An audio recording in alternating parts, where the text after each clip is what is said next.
And welcome everyone to another OSR Tabletop with myself, Dion Bloodworth here. And this is going to be another open mic Sunday. So the floor is open, although I am going to talk a little bit about a particular topic that that I certainly have a high interest in, and I'm pretty sure that many of you might as well. And that is, the topic of the OSR. And an interesting question has come up, and that is, has the OSR completed or finished its journey? Has it gone as far as the OSR can take? Whether it's use of Dungeons and Dragons, the basic expert model of Dungeons and Dragons, has it taken it as far as there is to go with it? Is there any more innovation that can be used or gotten from from that basic foundation of a game system? And it's a really interesting question, and one that I would like to jump into and see where you're all where you're all kind of in that space, that thought process as well. So first, I'm going to jump in and say hello to anyone that is out there. So, hey, Death Angel, how's it going? Good to see you as always.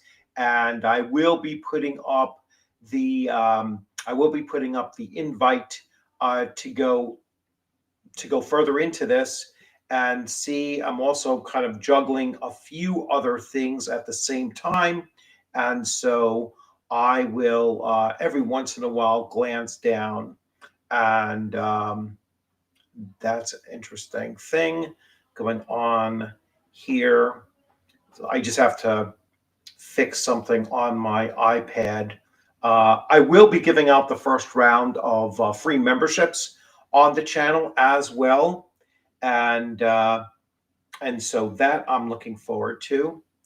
And let's see, I might have to do something here as well. So the OSR, and this is something that many people go back and forth over. What does it stand for? What are the various definitions of the OSR? Why are there various definitions of the OSR and whatnot? And I'm not going to go into the definitions of the OSR. I'm going to show a few examples of what is argued to be OSR representatives, and then ask that basic question: is there any more innovation left in going with that? So let's go with one of the most well-known and most accessible versions of the OSR, and I think that this is without dispute, is the basic fantasy role-playing game. So this is its most recent edition, the 4th edition. It is fully contained in one volume here, super cheap. I think you can get this for $10 or $12, if I recall. The PDFs have always been free, and this has been a true,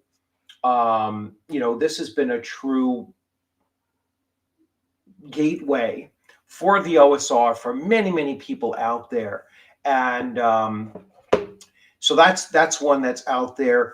It still holds much sway with the OSR as a design philosophy, as a movement, as a however you want to characterize the OSR as. It's certainly something that still gets a lot of discussion about and praise, much deserved praise as far as a game system is concerned. So I'm going to open this up and let let people jump in if they want to jump in, and we can start talking about basic fantasy if you're familiar with that.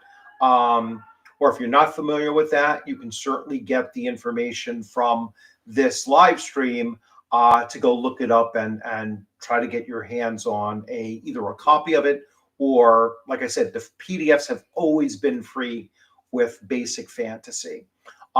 Others that I'm going to bring up here, and again, I'm not going to jump into like any kind of an argument over, well, that's not really OSR or not. These are certainly games that I consider to be OSR, and you can agree with that or disagree with that. That's your choice.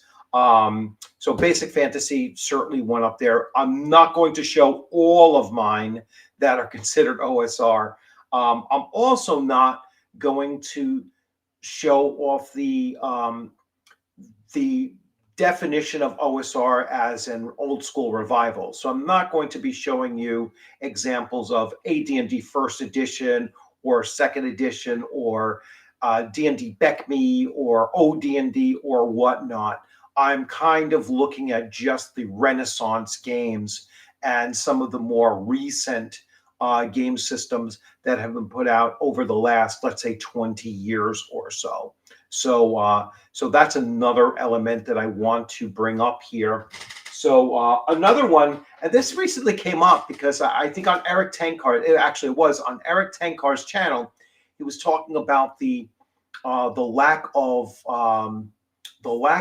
OSR old school Renaissance renditions of AD&D second edition, and I brought out that they're in fact For Gold and Glory is the only OSR retro clone of AD&D second edition that I am aware of. I'm going to let Takato jump in here real quick, so give me a moment there. Hey, Takato, how's it going? Good. How are you? Good, good, good. Just another open mic, and I'm glad to have you in here because I'm sure you have quite a bit to add to this topic. And so I just showed off basic fantasy and War Gold and Glory for our my two examples so far of old school Renaissance. All right, so newer game systems that or representations of D&D and just repackaged and reformatted in most cases, new layouts, much more much easier to follow layouts, as well as just great renditions. Yes, and like I said, I could pull out a whole bunch, probably about 50 of them, but I was Yeah. going to hit a few of them that I haven't spent as much time talking on my channel with, like Dragon Slayer, certainly a great representation of an OSR, a old school Renaissance. And yes, you have the other big one there, which is OSE or Old School Essentials, which again is another more modern rendition of, and correct me if I'm wrong, that's an AD&D basic combo, or Yeah. more It does basic, expert, and then AD&D. Like I have, this is old school essentials, advanced, so it does the right. AD&D stuff It too. gets But the AD&D you aspect. can do basic with it. Yeah, It's really it's so well laid out that if you don't want to do like advanced, you don't have to, or you can mix and match. It's right, um, right. really good that way. We've done that actually. The last Yeah, adventure we had on our Thursday night group, we had see, I played a human paladin, we had a dwarven cleric, and then we had an elf as class mixed in, right. and seamless. Yeah, cool. Yeah, and I just have the PDF of that. I don't have the books of that, and I'll probably never end up with the books of that, to be totally honest. It's plus I've heard, like, are they coming out with a new edition of it? So I'm kind of glad next I don't year. have the old ones. If they're coming out with a new edition of it, Well, then I'll certainly take a look at the new edition of it. the new edition, from what I understand, is basically kind of streamlining because people get confused with the amount of books that there are. And they're Right, also going to make it OGL free, I guess, which is, eh, I don't know if I'm 100% on board with that. They did that with Dolmenwood, which I haven't gotten yet, but I'm right, waiting for. Dolmenwood is OGL free. right. The system, it's basically, from what I've seen, old school essentials, but with the serial numbers filed off. Although, And yeah, somebody's more knowledgeable than me, please correct yeah, me, but I've only glanced at the PDFs that I have. yeah. Looking at the, I mean, I look at Castles and Crusades and what they did with removing the OGO, and um, to me, it's it's basically just changing the color of the paint of the room. You know what I'm Yeah, saying? It's not yeah. altering any of the function of the room in any real way, and I I don't see why there was a I think real it's I think it's a waste of time necessity and effort for it. personally, but Yeah, yeah, I don't see why it was so necessary to do it, since most of what was, most of the nomenclature that was put into Creative Commons kind of made it like you really didn't need to worry about it so much. right. And uh not that Wizards of the Coast and Hasbro are going to be any less litigious over, if someone is using their trademark, but I don't see their interest in the tabletop role playing hobby any longer to be that serious. You know what I'm saying? No, Like, no. yeah, And the other issue I have with it is it's fine if you're new coming into it, but if you already have it and for whatever reason I want to support these guys, say, and I buy right. the new edition, well then when I go to reference stuff, it's going to have different names and it's Yes. I found that with the Castles and Crusades Reforged. That's why I have the Reforged Monsters and Treasures book, but I didn't get Reforged um Right. anything else. And but I've seen that, like, we're like, oh, let's look that up. Oh, now it's got a different name, and it happens in Monsters and Treasure. Sometimes it's a little bit of a benefit because they put some stuff in there that wasn't in there Right. originally, but just like, I know it's probably a nitpick, but like the name changing of things, like for somebody that's played this game for 40 plus years, like I don't want to look up a different name for Magic Missile. I want to just look up Magic Missile. Yeah. It's like it wasn't that big of a deal. You know what I'm No, saying? It's no. you And I know, mean, with the Troll Lords, I mean, that really delayed a lot of their projects by doing that at the last minute, like sucking the OGL out of yeah, it. I mean, and I'm still waiting for Kickstarters that are over a year old that yeah. got delayed because they did that. So I'm like, and I don't know. I don't think it was worth it, to be honest. Yeah, I don't think so either, since their system is so dramatically different that Yeah, Sieges are very different. you know, it's not like the rules had to be changed. And if you're just worrying about some nomenclature here and there, just let that happen naturally over the course of time, Yeah. and not worry so much about it. Let's see some of the comments here. So, did you see the stream yesterday? No, I didn't. I didn't see the stream yesterday. I was kind of Oh, busy let me grab yesterday. my headset. It was Maybe a busy day for me. But I'll definitely check it out. I'm sure it's up now, so I'll definitely check that out. To be fair, they don't really have a choice after everything WotC has done. Yeah, and I agree that, WotC, like I said, has been uh, very litigious in the past, and but for the most part, they're for the most part they've kind of gotten away from worrying about it so much. But anyway, that's certainly a possibility. That major echo and feedback on the audio from my end, or I don't know if it was my end or yeah, just let me I had know. YouTube up when we first Mine started, or so I shut yours. the Um, volume of YouTube. I might I might have my speakers on too a little bit too loud. So let me just tone that down, because it might be that and so they're picking it up. You're talking through my mic as well, which is going to happen, but um, I Yep. toned it down a little bit, so maybe it's a little bit less so. I think it was Takato. It might be Takato talking and then my speaker picking up his, a little bit too much. My mic picking up his sound coming through the Yeah. speaker. I had, like I said, I had YouTube up when I first started, and I was getting Oh, low. that sometimes happens too. Yeah. So let me bring up some other I gave game them off systems YouTube. out Yeah. there that that I wanted to bring up that I haven't spent much time on my channel talking about. So Swords and Wizardry Complete. All right. So this is their this was their so this is Mythmere Games, and this came out in, so this is using the SRD 5.1.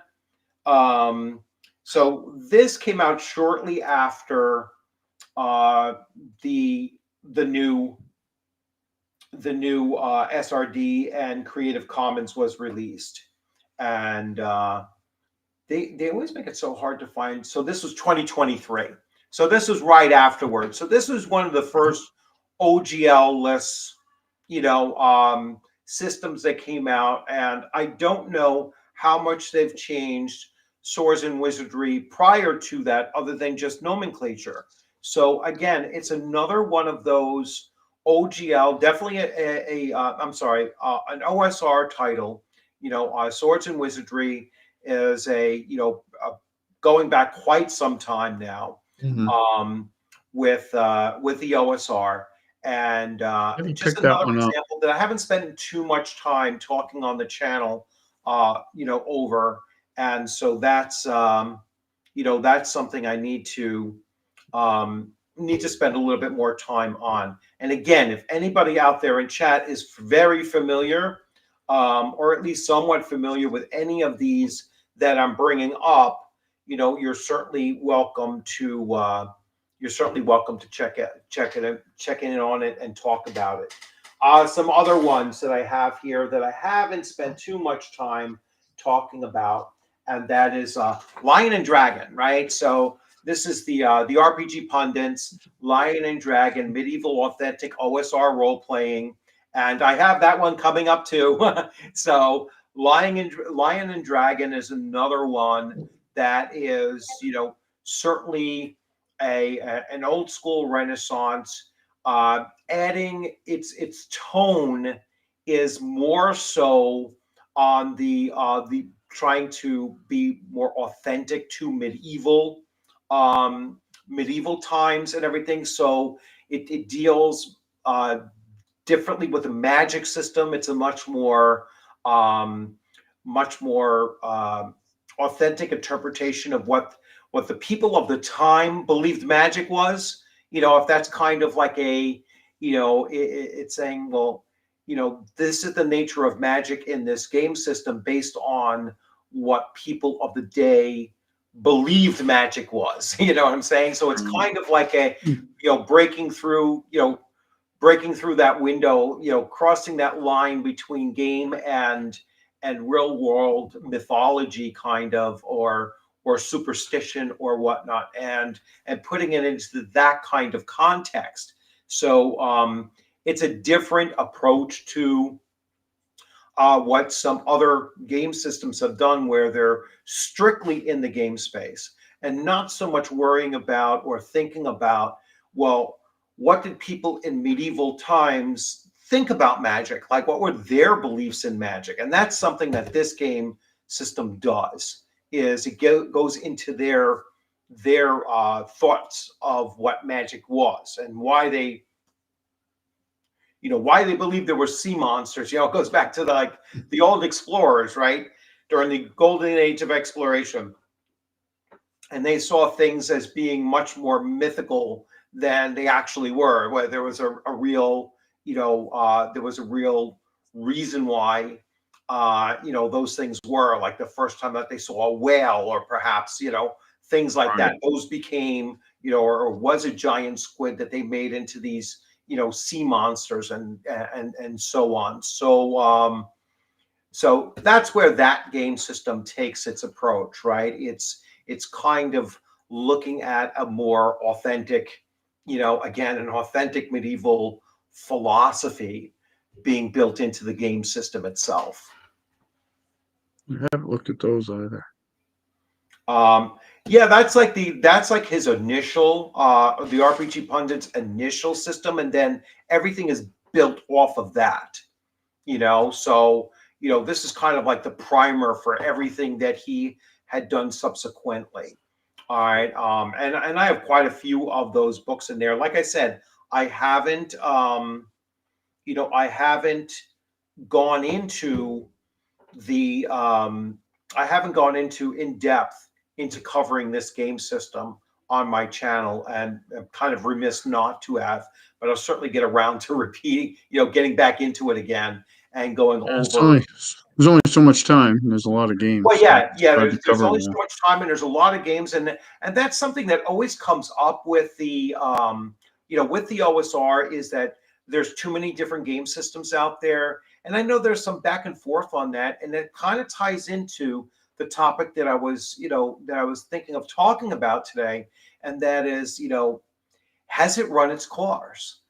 So where do you stand? Like, do you think that the OSR has gone as far as it can with D&D retro clones and whatnot?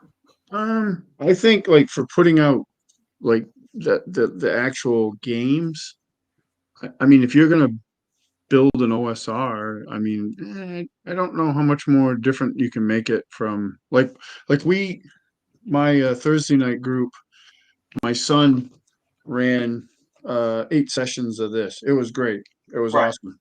And then we've also run using this, Mm-hmm. and they basically play the same. And there's some things that I like about this that over Dragon Slayer, and then there's things in Dragon Slayer that I like over this. There's some things I don't like about OSC, but they're easy enough to throw together in a soup Throw together. and Yeah. make it your own. So I don't know mechanically, if you're building another OSR game, how different really is it going to be? I think where the differences and stuff will come in is when people start publishing like adventures and settings and things like that.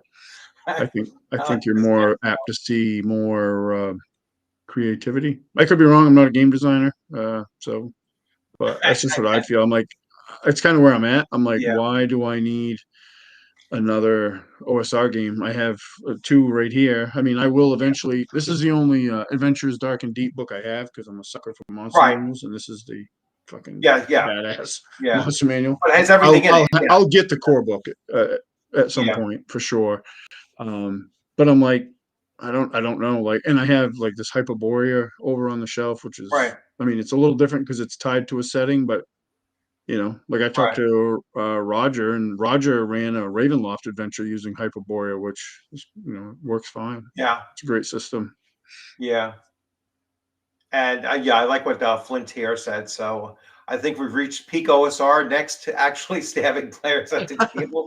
Hey, Yeah. what's going on, Mike? I wanted to give a shout out to so my ear trumpet. Hey, thanks a lot as always for all of your generous contributions, and who received. So Naz, you have received a free membership, and I will be giving out some more free memberships as well. This being the beginning of a month, it's always I do 5 and then 5 near the end of the month. So let's see. So yeah, let's throw up another one here. So you just showed it, and here's the core book for Adventures It's a Dark and Deep, beast. and this is a beast as well. And this year Well, by I mean, I don't have that book, but that bestiary is pretty much my go-to bestiary now. That yeah. I So grab that before I grab the Monsters and Treasures book most of the time, or I'll right. grab both And and compare. yeah, the thing, like you were saying with the Monsters and Treasures, is that I think the key thing that they put into that, and that's kind of a crossover into their amazing adventures as well, is that the monsters now have a sanity score with them Yeah, that was incorporated in there, and that way you can take what's in Monsters and Treasures for Castles and Crusades and use it in right. Amazing Adventures. But yeah, I they think do. as much as I really love the system and I absolutely love Troll Lord Games, they still have, some issues of um, just not cutting and pasting and double checking to make sure that things are transferring from one printing to the next, as easily as they could. Like you said, it's sometimes it gets in the way of, like, removing the OGL. In some cases, gotten away from them, in, like, you can alter something's name so much that it no longer even has any connection to what you were You can't doing. find it. Yeah, you can't find it. And I still use the old Monsters and Treasures, even though I'm getting the new one, because the old one had the monsters' names listed by name. And Yeah. so it's just a much easier way to find them.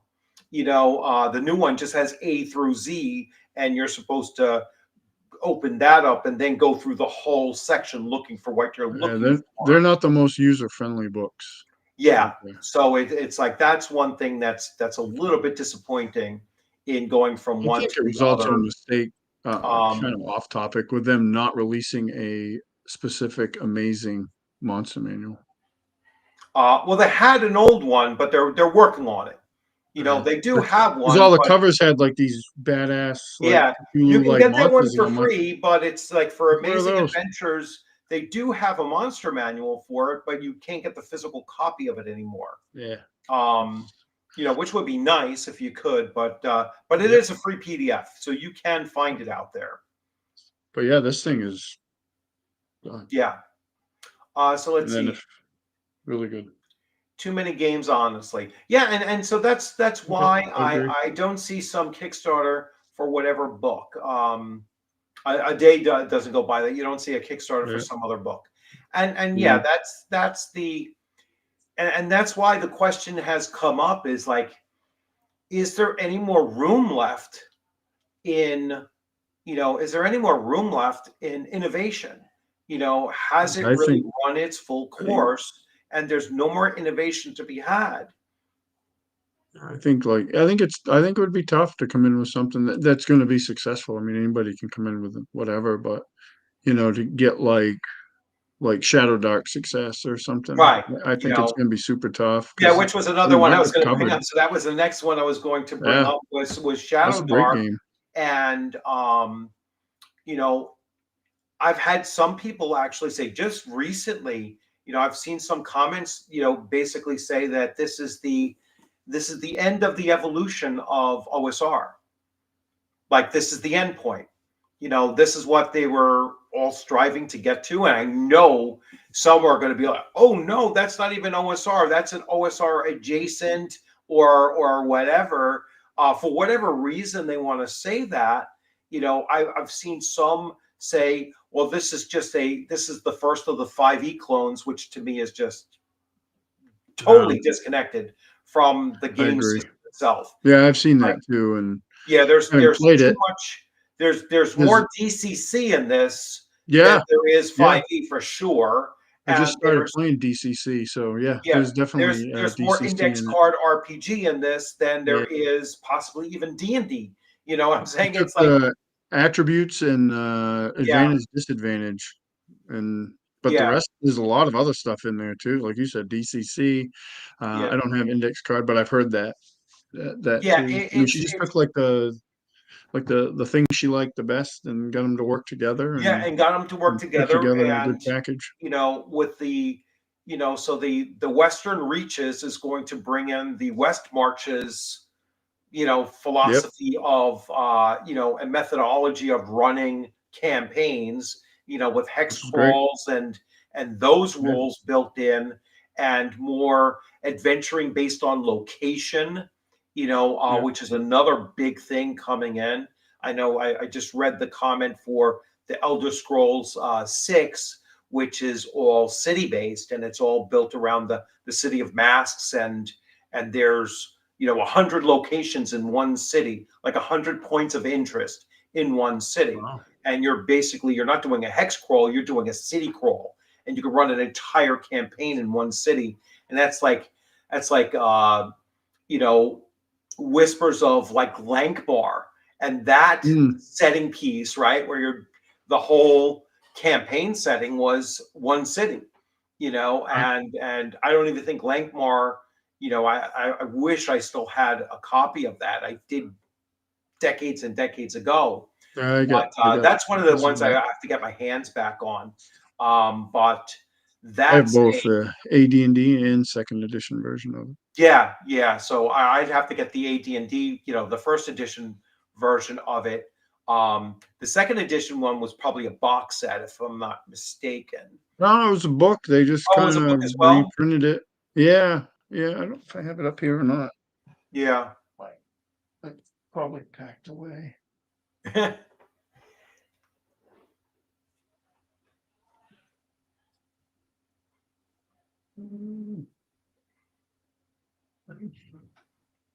So again, if anyone wants to jump in, I'll put the link in there, and you're welcome to join. Yeah, how thick is that? That's a hardcover or soft cover? Cover. It has a map in it. Yep. Oh wow, I should get that And for. the map has like in the book they have like these little geomorphs that you can plug into the map. Those gray spots Okay, where you can just plug in different your city own things. blocks and Well, that's stuff. really cool. Yeah. Let me. We're gonna be doing that with the DCC game we just started on Thursday night group. Once we get through the funnel, we're gonna do DCC Lankmar. Oh, cool. Yeah, here's the what is this? Yeah, this is the what you can do is it comes with this booklet too, and then Right. it has the geomorphs in there, and you can fill out what's there. Nice. And that's second edition, right? This is the second edition one. I think my AD&D one's downstairs in the tote, packed away because it's probably in rough shape.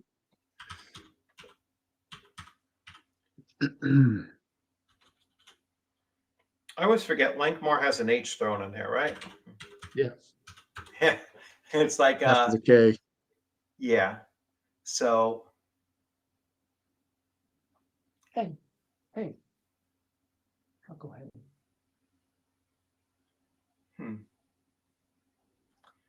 So yeah, I'm just looking to see. No map. I don't want no map. I want a map. Yeah, you gotta have the Christ's map. sakes, yeah. What's the point if it's gonna come with no map? So let me see. And someone else is looking to join. So let's get Death Angels. Hey, Death Angels, how's it going? Hey, how are you guys doing? Good. So let's see. What do you have you? Let me see the cover of that one again. I'm sorry. No, that's okay. Oh, so that's a different cover than what they're showing here, though. So I want to make sure I get the right one.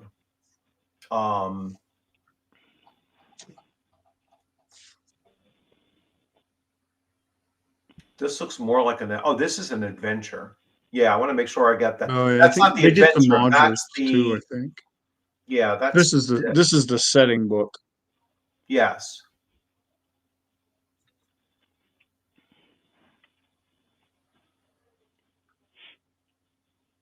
Yeah, looks like the setting book, but this one looks like yeah, I don't know. I'll have to do some more research on it. I want to make sure I get the right one. And Goodman Games has a license for it now. I mean, there's been other companies that have done stuff for it. Who has a license for it? Goodman. Oh, Goodman. That makes sense. Oh, maybe I'll just grab a copy of They have a bunch of different. They have like a core box set, another box set, and adventures. Oh, okay. Did you see the new licenses that they acquired? Did you see that news? They did a couple of videos. Well, they did a video for instead of Dungeon Crawl Classics, it's Pinball Crawl Classics. Hey, take a look. Thanks a lot. Good to see you, and thanks for stopping in. All right, I'm going to change the font on this because I think it's hard to read. I was like, oh, they had a Halloween font, and it seems it comes off a little bit hard to read. So let me let me see, change the font. Was that Creep Show font or something like that? Yeah, whatever. I'm just going to go to default font. There. I can see the comments, I think, better under default. Um, so I always wanted a game that was BX but with modern rules. That's Shadow Dark. I obviously wasn't the only one wanting that. Yeah, I mean it's a, again, it's a nice combination. I like what Takato said earlier when he said, I take from Dragon Slayer and I take from OSE and I kind of cram them together. So if we keep on looking at it that way, I mean, at some point, that means there's room to, create the perfect OSR system. I'm saying it's like, so Right. what is the perfect OSR system going to look like if that's even a possible thing, first of all, you're never going to get everybody to agree, oh, this is the final, Mm-hmm. this is the final conclusion of it. But I think that perfect is defined by it's perfect for your table. yeah, I was going to say it's Works a good very for your table. subjective. It's what's yeah, perfect for your it's a players and you as a DM or GM or referee or whatever you want to call yourself. yeah. I think at some point though, like let's say something has that level of following and it gets to the point where it is over 50% of all of the OSR, or let's say something even larger. Let's say it's like 66% of the OSR game players and game masters and whatever all say that this is the one. The definitive answer. Yeah, the definitive answer, or the large majority answer, is that this is the system that incorporates everything that the OSR, has always been trying to put together into one system, and no one else comes close to that popularity, that whatever. And at that point, I think we might actually get there. That might be a possible thing where you have an OSR system out there where when you go to a convention, there's 300 game sessions of it running. You know what I'm saying? It's like Maybe. something just like very obvious. This is the player's choice for an OSR system. I would Yeah. say probably. I mean, not knowing like what the total landscape looks like, but Mm. I would say right now Shadow Dark has that like that level of interest. They Yeah. might be the one. There's a lot of people that, especially from the OSR community, that like to put it down and say that's just 5e stripped down to what BX and was. But I don't know. But Yeah, a lot of people get jealous with other people I think I yeah, think they yeah, are. it's like, I yeah, think that's I what think it is. it's just a select, and that's a very Envy. select group that even tries to tie it to that strongly to 5e. It's like, it, nah, it's it really not. borrows You from a know, lot of different games. yeah, it's like it does. It really does cobblestone so much from so many different games that, to say that um it is a derivative of 5e is just, it's just, that might be coming from somebody who hasn't actually sat there and read it, or doesn't even know where some of the things they think are 5e, are not Actually came actually from. originating from 5e. Yeah. It's like, oh, it has rolls for advantage. Oh, as I that goes back to, is it Into the Odd or something like that? Fourth edition, and actually, I think advantage disadvantage they did in D20 modern. I think that's where they put that type of mechanic in. No, no, it's older than fourth. Is it It's older like than fourth? 1993. Monty Cook. Oh yeah, I would It's not buy Into that. the Odd. It's Over the Edge. Okay. Over the Edge was the first game system to use rolling with advantage. All right, so Over the Edge is the name of it. I'm pretty sure it's Monty Cook, and it was early 90s. I'm gonna look it up now. Well, from what I was looking, the history wise, you know, a lot of people try to say, well, that like CNC came from third edition, but actually it was because they didn't want to go to third edition, Yeah, um, and they didn't like 3E. They didn't like the direction it was going with, the skills and feats and all that stuff. The bloat, the crunchiness, I guess. Um, It's and yeah, and but so they this created parts of Castle it of are the definitely Crusade. built on the third edition though. They created the Siege engine Yeah. instead, taking experiences from you know original D&D and AD&D and I think some right. second edition, and they just put it to the D20 mechanic, Yeah. you know. But but I'm going to correct one of my comments. So it wasn't Monty Cook, it was Jonathan Tweet. hmm, Jonathan Tweet was over the edge, okay, which was what, a second edition designer, and the first edition of this was 92. So it was shortly after his work on second edition that he came out with his own rule system, along with Robin Laws. So it was published originally by Atlas Games. Now, other things like inspiration points, all right, that was derived from Victory Games James Bond 007. All right, that was early or mid 80s when that concept first came out. Because they had the hero points in that. That was the first game to introduce the concept of if you roll really well, you gain a point, and now you can use it in the future. re-roll, or do something truly extraordinary and automatically be successful if you used enough of those hero points. And that goes back to Victory Games. And And that was not in third edition, I don't think, but I think that may have been the way they implemented the advantage disadvantage in the D20 modern was uh, hero points or something to that. I don't have my D20 modern book anymore, unfortunately. I wish I yeah, they, did. they call it I well, they call it don't in remember. 5e, they call it inspiration, right? Yeah,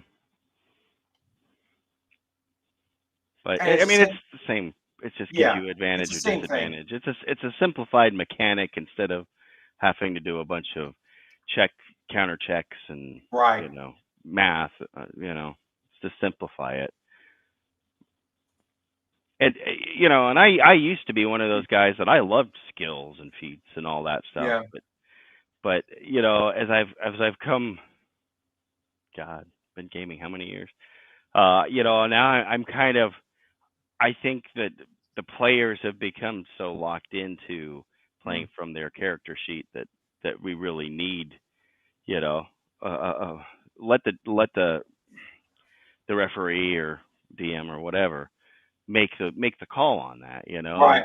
and say, okay, you tell me, don't look at your sheet. Tell me what you're trying to do, and I'll tell Yeah. you what to roll. You know. Yeah. Yeah. So Tweet Design third edition, doing a second edition of 13th Age now with Robin Law's company Pellegrin. Pellegrin. All right. I mean, God, if I had every system out there, There's too many systems out there to actually have. Um, now So I am looking forward to this Arduin box set, which includes, of course, Arduin. I think it's going to include the Arduin rules too, but also, yeah. Matthew Tapp. He's got his was it Barrows and Yeah. I bought Borderlands. that separately. So I bought that separately because the bundle that they recently did, I have You have Thomas everything Burger in it. ready, so Hmm. I was like, well, I have Thomas Burger ready, so I'm not going to get a bundle that includes something I already have, you know. So I will, and there's something in the description of Arduin that doesn't strike me as being the game system that I would like to, run or play. But I'll try, I'll try Burrows and Borderlands and see how I like that, because I Yeah, think that is based on the same mechanics of Arduin. yeah, very very Yeah, similar. So I'll try that one out and see how I like it, and then I'll consider whether or not I want to get Arduin. But there was just something about the descriptions of it, that I've been watching that, that I'm like, I don't know if that's really the game for me. Yeah. Well, I mean, of course, it's Dave Hargraves. Dave Hargraves did I mean, he came up with a lot of stuff. Yeah. You know, I think in a way he's one of the unsung heroes. Hmm. Griff likes to give credit where credit is due all the time, and that's why he's big on Arneson getting credit. Right. Um, and just to see the two of them team up, and then Matthew jumping in there too, and they loved his stuff, and Right. it was God, I think I kept them on for almost 3 hours on Thursday. Really? Wow. Yeah. Sorry, it's a long stream if you go watch it. Yeah. But fascinating, um, Yeah. to see and just kind of go through the history of I mean his history alone, and Hmm. he died way too young. He died at 42 years old. So Yeah. imagine what he would have brought to the table. Right. He died in 88. So can you Yeah. imagine what he might have brought to third edition, or Right. if he was still around, or who knows, because he had a lot of innovation, stuff that did wind up making its way into the hobby. So I don't know how he does that either, Paul. Yeah. I listened to him. Yeah. I was on a stream with him. Roger had him, George, Matt, George, and Dave on, and yeah. it Mm. sounds like they got quite a following that does it. I'd like to see it just to see how it shakes out. Yeah, well, I should be getting a copy eventually, and they're since everything is already pretty much done, other than the printing. Yeah, Um, they just got to print it and put it together. yeah, It's and it's already been handmade. created. They're making it here. I think Matt's printing them and Yeah, stapling them and everything. yeah. So He's doing all the like hands-on work as he's the far as he's the like young pup. physically putting the product together. He's the young pup. Yep, we'll put him to work. But you know what? More power to him. He's got some infectious energy, I think is the way I Yeah, describe it. yeah. He seemed like a real good dude. On the stream I was on with him, he seemed like a good guy. Yeah. Yeah, I watched that stream. I was doing show prep. I treated all your streams. And then, of course, I had Roger on last night. I don't know if you caught that one, but that was great too, talking about the cons. But I'm looking forward to it. It's just like I jumped on the Goodman Games. The I got the 5e version because I figured I could convert it. But when they did, the Kickstarter that was controversial to them, I guess. It wasn't controversial to me. Right. Yeah, It's the art, not the artist. And honestly, it wasn't even the artist. That was, but Junior that was the one that said a bunch of stuff that's not acceptable in polite company, I guess these days. So, Just to interrupt, mhm. um, Goodman Games has their Dungeon Crawl Classics Lankmar box set, print and PDF on sale for $29. 30 oh, that's a bucks. good deal. Uh, 29.99 for the DCC or Lankmar, for the for Lankmar one. the Dungeon Crawl Classics Lankmar box set, print and PDF for 29 bucks. That's not bad. No, not bad. Jesus Christ.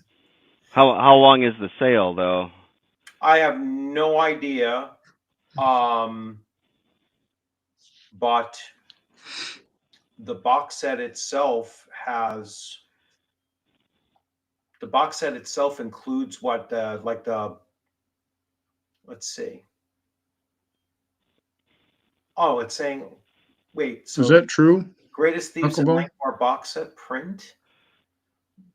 There's one, let's see. I'm confused. It says in stock for this. Then the Dungeon Crawl Classics Greatest Thieves in Lankmar box set is temporarily unavailable. That's just an expansion, I think. Yeah. So Yeah, they did in two. I general, think they on did the two base, box sets. yeah, the base is still $29 is not bad. I mean, I have a lot of the, Goodman stuff, but everything that I have from them basically is the original. What is it? The original games. You know, I don't D&D know. stuff reimagined. It's Hall of the Day, so I don't know how long this lasts. Oh, that's interesting. I should snag that before it's gone then. Yeah. Yeah, I have to wait till payday. You know, pay the mortgage. Now I'm broke. Yeah. Gotta Um, wait till the next one. Yeah, I hear that.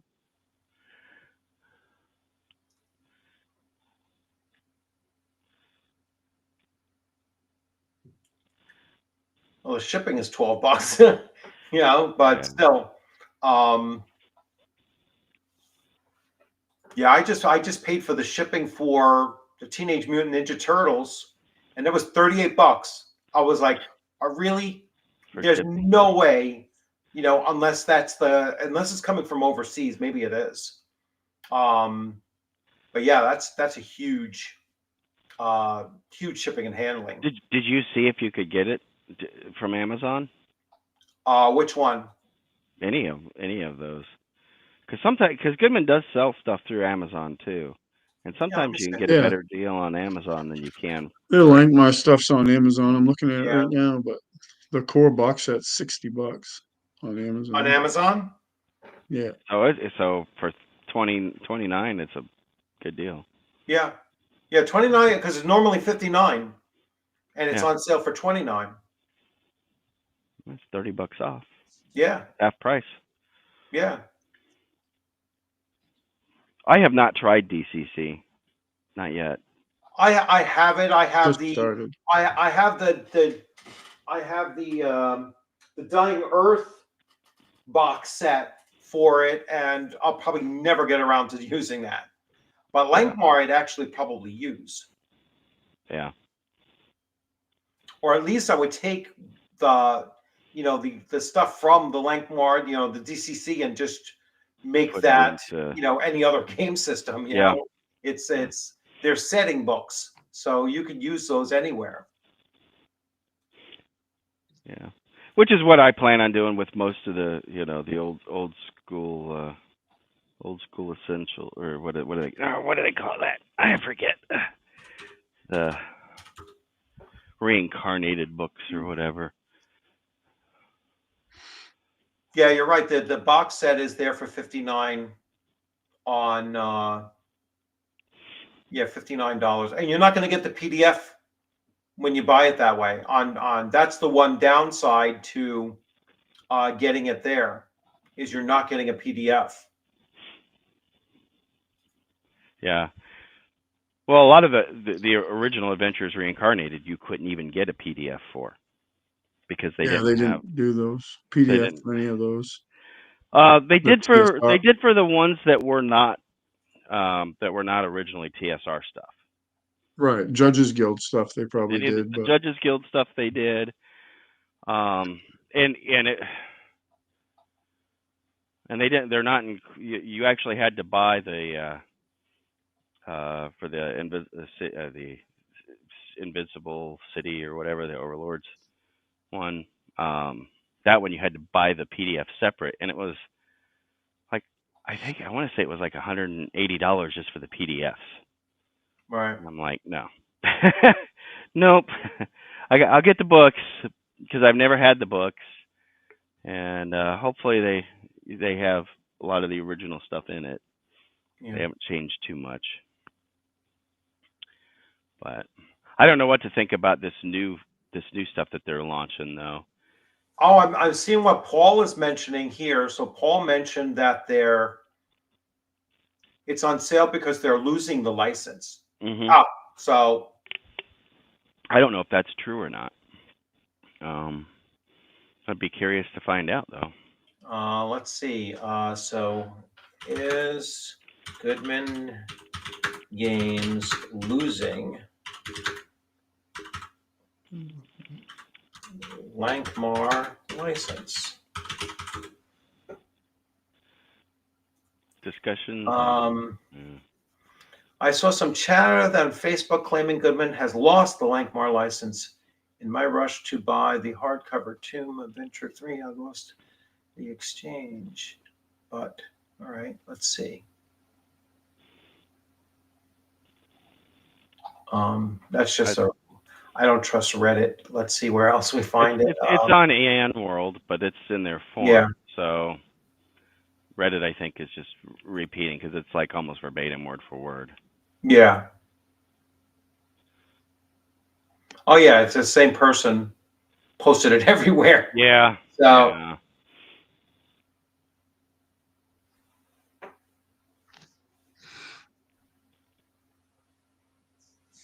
But the theory is it's a 10-year license and it's coming to an end. Well, they bought it in 2019.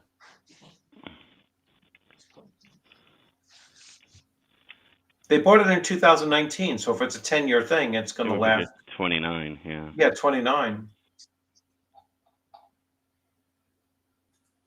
But anyway, well, yeah, thanks for that heads up, though, Paul. Yeah, thanks, Paul. Yeah. I just ordered that box set off Goodman. Yeah. So, Might as well have it.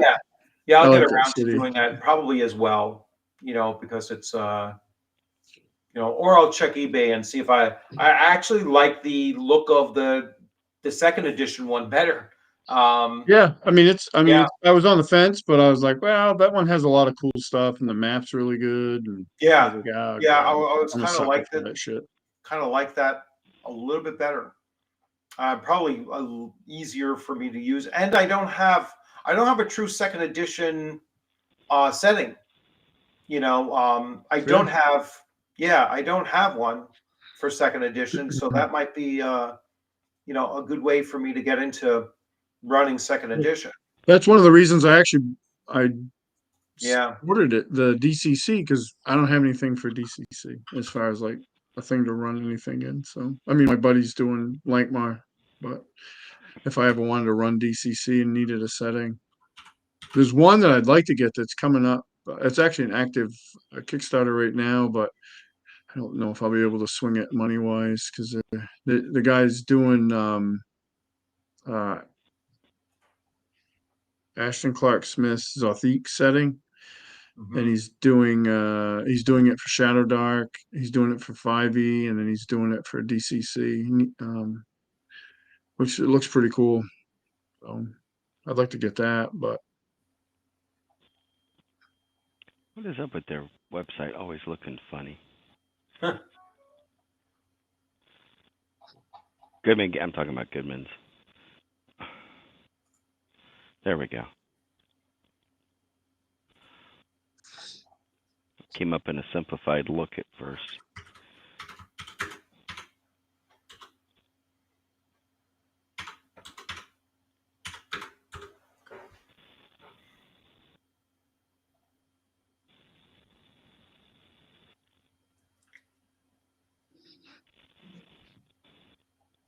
Oh, they went to LugCon. Interesting.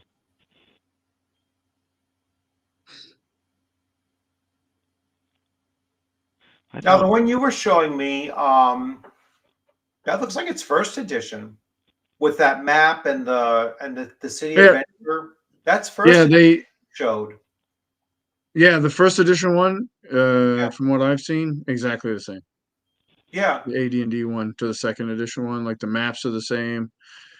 I think they just, I mean, I'm not an expert, but I think they just upgraded it to the second edition rule set. Right. If there's a forward in here, or can we talk about it? Yeah, because this is the 1985. I'm looking at the 1985 with map, complete.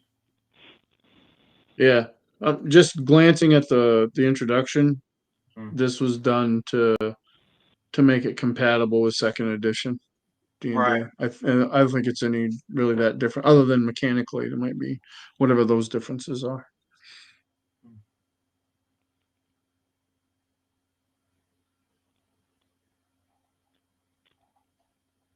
I don't see that. Yeah, you're right, I Paul. don't. I don't. I'm a sucker for a really good cover, so it's like I think I'll back it at least for Shadow Dark, but Mm. those the DCC covers are freaking awesome. I'm like, and then we just started playing DCC, so I'm like, oh, that'd be great.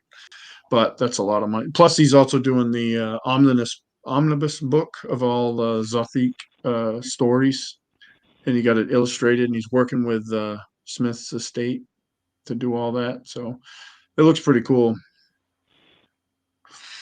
And I know the Zafik setting, that part of it was a lot of influence for the Hyperborea setting, which I'm a big fan of Hyperborea RPG. So Mm. Richard, you got to order $150 worth, and then you won't have to pay the shipping. For what? off Goodman, Yeah, that's a bargain. yeah. I don't see the Lankmar box set. Maybe I bought the last one. You might have. It wasn't. It was weird though because I did the search on the thing, and it wasn't the first thing that came up. It was like all these like modules. I'm like, wouldn't you think the box set would be the core? I don't like their website. I seldom go to it.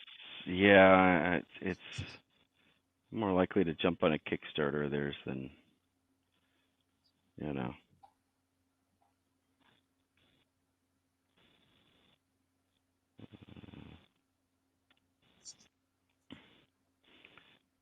No, Yeah, I went to the U.S. shipping site, so yeah.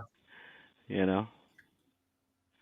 So let's see what else. Let's see what else we have in here. So the Kickstarter. Oh, I'm on the wrong thing.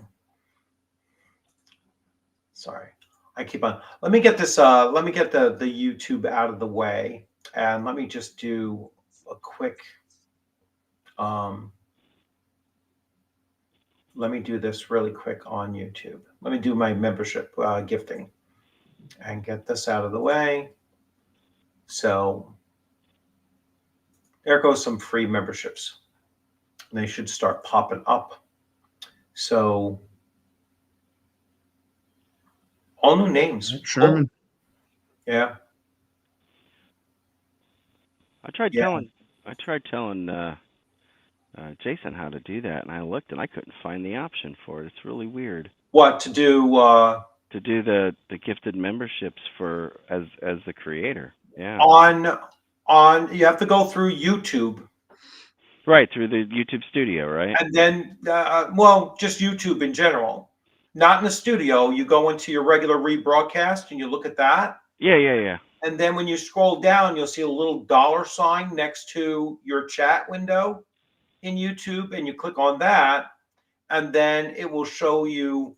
It'll give you it'll show you a thing that says membership gifting, and you go there.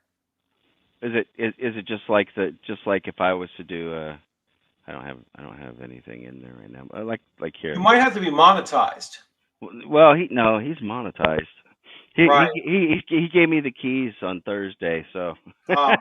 I got to Yeah, to stream on his channel for that. It's a little bit confusing because I know I've been trying to see if like with the hype and everything, and you have to be monetized to get right. to get hypes.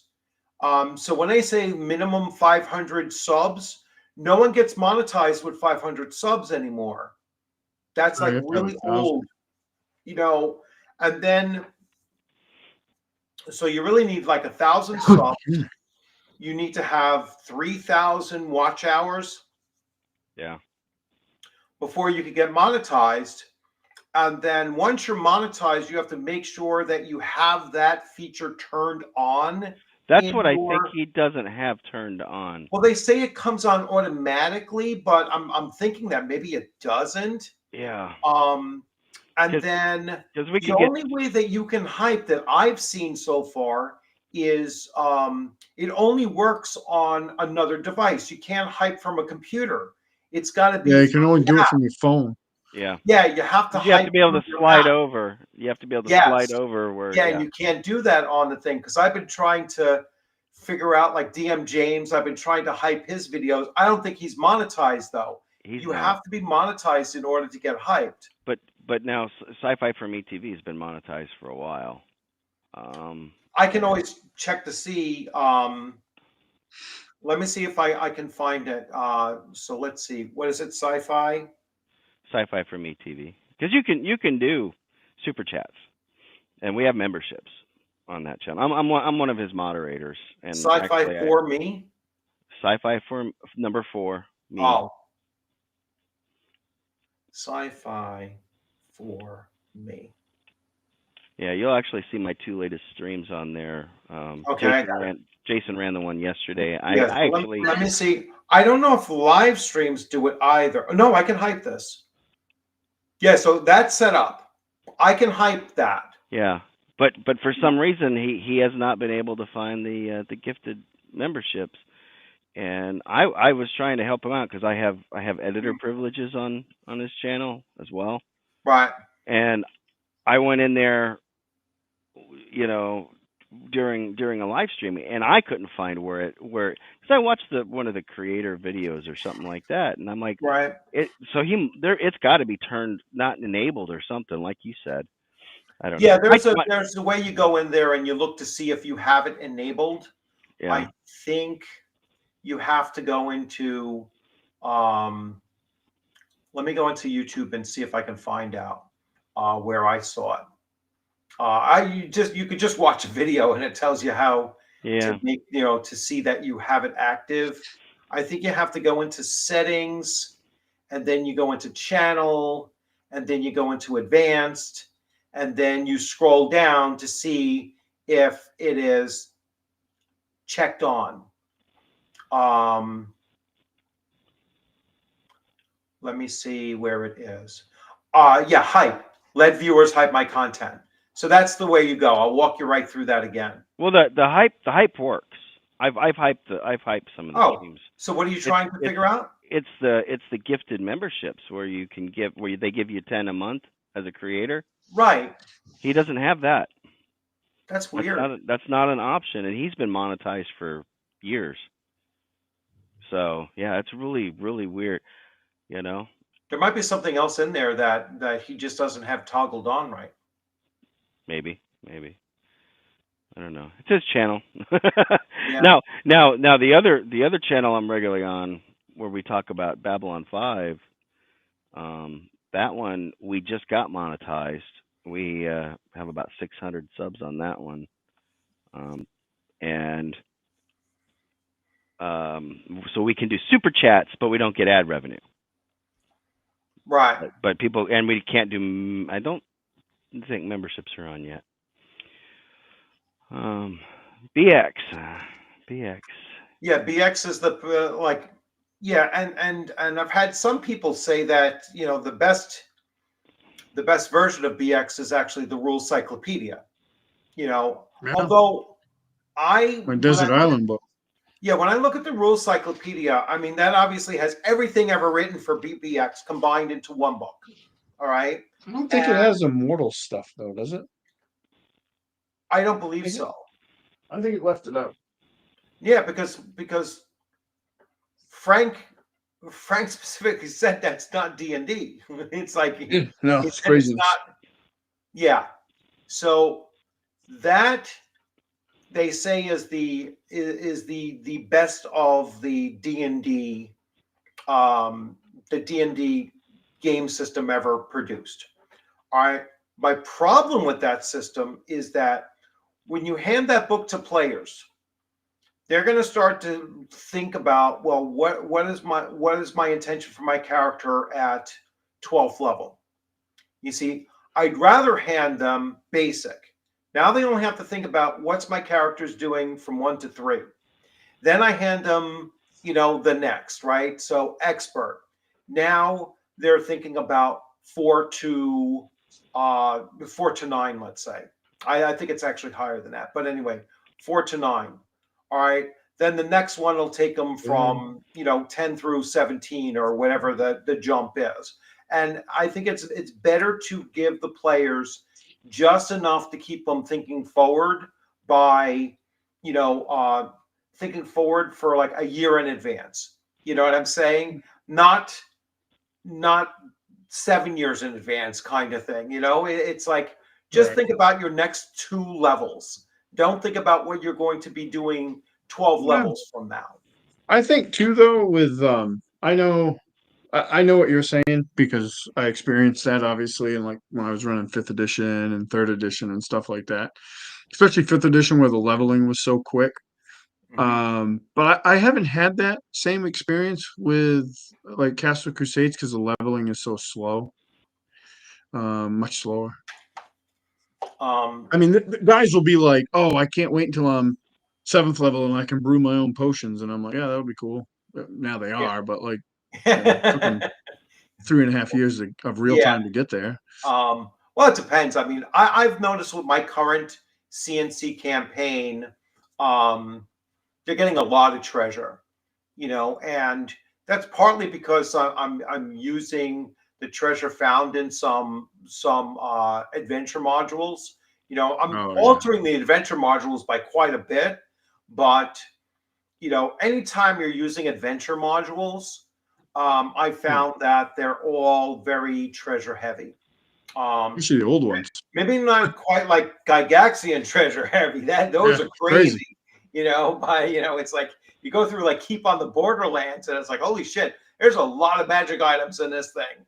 You know, Yeah, you know, you get into Kuntz and Kuntz's adventures. It's like, wow, there's artifacts here. You know, yeah. there's also demon lords in there as well. But you know, there's There's a that. lot of artifacts in his Yeah, adventure. I don't remember which one I was reading a while ago. I was like, oh, maybe I might have still been playing. I don't remember, but I was reading an old D&D AD&D module, and it got to the big boss at the end, which I don't remember what that was, but I remember reading the treasure, and I was like, holy crap! Like, oh, it's got every manual in it that will raise an attribute. And Yeah, then that wasn't even all the treasure. Like there's just right. Yeah. tons. I was like, there is no way I would let that. I'm not what I would say stingy with my guys, but like one of the things I do is anything that's going to cause a headache for me as a game master, I usually don't let into the game. Right. So I had in my previous campaigns, I had two characters. Well, I had, yeah, I had one character throughout most of the campaign, actually the entire campaign, that could fly. Like he could just fly. It was a Yeah. part of the setting, and that was a giant pain in the ass. So Yeah. we don't put out any like there's no boots of flying. The wizard has the fly spell, which works great right up until, as my guys say, it doesn't because he cast that on the fighter once, and then the enemy spellcaster dispelled it, and he went for Yeah. a ride, which was Yeah. great. So they're not super eager to use it all the time, but like, Yeah. yeah, I'll roll up treasure and I'll be like, because I do a lot of it randomly, and I'll be like, there is no way I'm putting that in the game. And we have some games where they get a lot of treasure, and other games will have a series of Mm. where they don't get any treasure. So like Right. it ebbs and flows, I guess. Yeah. I wonder if there's Yep, you I, are right, Paul. yeah, I wonder if there's any book written or pamphlet or whatever just talking about like having a truly balanced, you know, a truly balanced experience point reward system where it kind of breaks down like if you want fast paced, this is what you do. If you want moderate, if you want long, and then kind of give it like estimates of how long it would take to go from like levels 1 to 10 using Right. that system, and just like kind of like an advice thing on, If you you know, I'm sure there's something out there that talks about that, you know, specific. know in it's not laid out like that, but I know in one of the CNC books, I wish I could remember the exact thing. They're talking about like I think it's in the section where you can get not a you can have like a secondary skill, like a secondary skill thing, and they were talking about that or developing a secondary skill, like you want to be alchemist or whatever. Right. And So in it's the in the Castle passage, Keeper's Guide. yeah, probably, and then in the Yeah. narrative, they were talking about like, oh, your players have been playing for X amount of years, like a long time, and they're just reaching fifth level. And I was like, Jesus, Yeah, I hope after 10 years or whatever it was that we're more than fifth level. But I think the only um, way that you can really do that, like when I ran my AD&D first edition campaign, it took them 2 years and 3 months to start hitting like levels 10, 11, and 12. All yeah, right. And the 12 was obviously, the druid and the thief, yeah, the druid and and the thief level up because pretty those quick. two are the two fastest leveling classes. Yeah. The paladin was only level 10 because he because in the Dark Druid they had like the equivalent of a deck of many things, and one of his many things Um, was an yeah, automatic level. So he yeah, because they're jumped slow. he jumped from like 8 to 9. And it was like, well, damn, It's a big that boost. that was a huge one. You know, so There's some stuff like that in we came across when my son ran Dragon Slayer.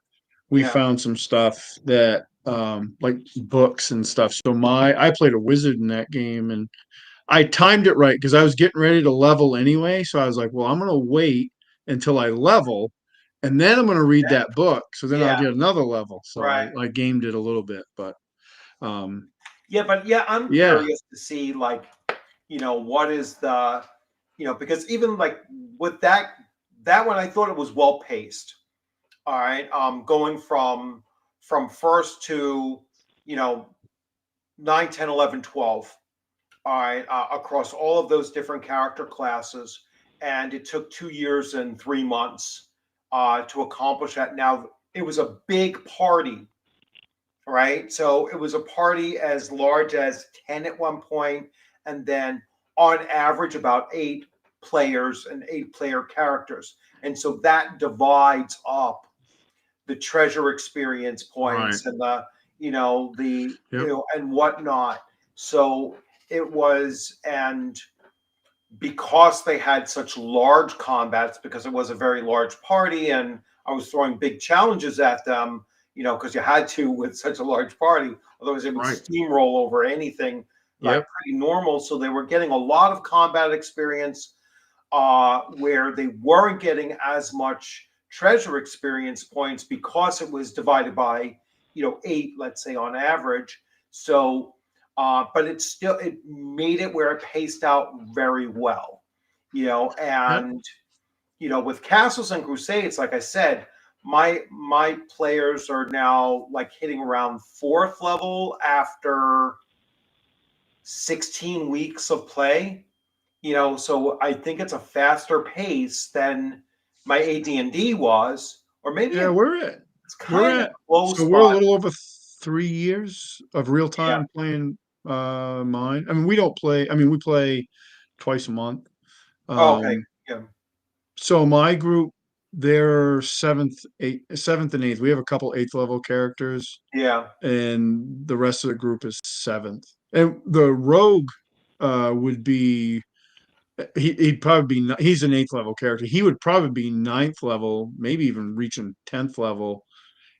But the player had a lot of scheduling stuff, so he didn't really play much this summer Right. or at all. Really, he didn't play at all. So Yeah.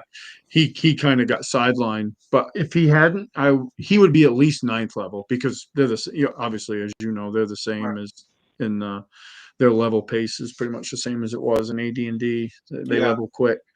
Um, yeah, Yeah. yeah, That'd we be an figured it out one day. He would probably be 10th level before a lot of the characters hit their eighth level mark right. because this Yeah. they're What I'm gonna have to hot do is XP. I'm gonna have to sit back and grab like, here's 10 different here's 10 different RPGs, and hit some of the ones that we've been talking about and say, this is how leveling is used in this one, compare it to Yeah. all the others and see what is the common denominator amongst them, and then just try to find the one that seems to have the best balance, Well, in it. what's interesting is my group, almost all of them with the exception of one. He might have.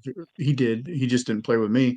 We all, we transferred from 5e to CNC, Mhm. and they all really like the pace, like that slower leveling. Right. And as a Yeah. game master, I really like it too, because now, I have all these, because I do mostly homebrew. My campaign's homebrewed, so Right. I'll have adventure ideas, but now they're not out leveling my ideas by the time we get to them. I have Exactly. to modify Yeah. and all that stuff because the leveling is so much slower. And I think I'm going to end the campaign around 15th level. Originally, I was going to try to go all the way to the top, but I don't think any game styled like D&D Yeah. really shakes out well at those higher levels. So No. we're going to probably end it. Yeah. I'd like to get I into like personally don't domain like it play either. with these guys. I kind of lean more towards, you know, you get to you get to 10, 11, 12, it's like time to retire now, and Yeah. if it is a really long campaign, if you've been playing the same group of characters, the same group of players for 2 years and 3 months, let's say, it's like it's time to move on now. Let's get something else going in there, I and get I get kind of attracted to the idea. There's a couple, different folks out there in our role playing game community that have been like running campaigns for like, 30 years or whatever, yeah. and they're all in the same, and they're not the same characters, they'll tell you that, but I would like to get into some like domain play type stuff, because I've done it only man, I mean, they had like a stronghold, but we never really got into like the actual, like, hey, you need to like take care of your Manage this place, thing. I So think you you're gotta there going manage is. for this place. Axe. You're Yeah. going for Axe too. Yeah. I Yeah, think that. I mean, I don't have that, but that is actually Yeah. a system that I've been hearing about, obviously, and Yeah, I might McCreasy's actually pick it up. he's a man. That dude is smart as a whip. I swear to Yeah. I God, watched him. I watched the creator of it. He did a podcast with he's done a crap. I he's don't done, remember who it was with. It was really good. he did one with Griff Morgan. Mhm. Which like I said, This, Yeah. this was pretty and that one recent. was good. And he's done a few of them. Yeah. And I've they're interviewed him. I interviewed him like about 2 years ago. Um, he was I on with interviewed Pundit him. talking about Um, Pundit. You I mentioned think you're Pundit right, Paul. earlier. I think you're right. That's one of the things I started thinking about with like CNC, any of them really, is I think there's a reason, like in the older games, like, expert, like the expert edition, eighth, ninth level, they started talking about you getting a stronghold. Like, I Yeah, think there's a reason for that. mhm. The reason is that Yeah. those characters should be thinking about retiring. Yeah. There's certain games out there like OSE only goes to 14th level. Mhm. shut up. Hyperborea only goes to 12th level. Like I mean, they original just CNC only cap it went off. to what 13th. 12th, yeah. Yeah. Only 12th or went to 13th. 12th. Yeah. Yeah, because Yeah. it was 13 and beyond that was the first major addition to it. And they Yeah. argued quite a bit over that too, right? Yeah. Hmm. That was an argument between I believe Stephen and Davis was arguing over what should be the cap. Yeah, Like and Dragon now it's Slayer. 24th, but Yeah. Yeah, that was but I 24. think 24 is a good. It gives you a couple extra levels beyond 20, but it's not like the craziness that they had when they had. Remember the Epic Level Handbook and oh Oh my yeah. God, that Yeah. was So like Dragon it, Slayer goes to 10th, but they also have the thing in there where you can keep going. You're not going to get much other No, than, yeah, you get like 2 hit points per level after. That's yeah, all cost AT&T you rules. Yeah. 250,000 experience points and you get 3 extra hit points. It's like, yeah. It's like at that point you Plus the should just con. retire your character because Yeah, probably should retire and play yeah. like somebody I new. think Um, I think that's the It's a really point. good That's game the though. Like dedication. I've gotten a chance to, I've yeah, run it, I and definitely want to I've get around to played running my that, boys' game, you and know. I played a game in when I went to at CNY. I played in one of, Yeah. not Greg Gillespie's game, but there was another gent running it. He did a really good job. I want to play in his game when we get there I'd Gillespie. like to, yeah. year. Yeah. I told Matt if he's going up there for CNY Con, He lives over down in South Carolina. I said, "Hey man, stop by here and pick me up. I'll go up there with you. We'll split the gas money." You know, That's a because real good con. Yeah, I so really would love to go to Rogers Con, and I'd love to go up. Of course, the guys are, the Arduin guys are in Buffalo, which I got stuck in Tonawanda, which is like a not even a yeah. suburb. It's like a little township within the Buffalo area, and You're right, Knucklebone. You I got do. stuck there for about a month. But you know, I want to. These guys are so great. I'd love to get out to North Texas and see those guys.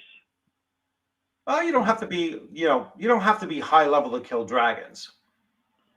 Ancient dragons, sure. Sure. Ancient, huge, Young sure. adults. But you should be, I mean, it's called Dungeons and Dragons for a reason, and you should be Yeah. introducing younger, smaller dragons to your. It's a nice thing about I the think, all yeah, the different my age categories that players, they have. my players encountered their first dragon at fourth level. Now, it was a it was a it was a copper dragon, but if they played that scenario out wrong, the That copper doesn't matter. dragon was going to see them They're as a threat crunchy and taste and good with ketchup. kill them. Yeah, You I know, think the first one I introduced in my CNC game, they were fifth level.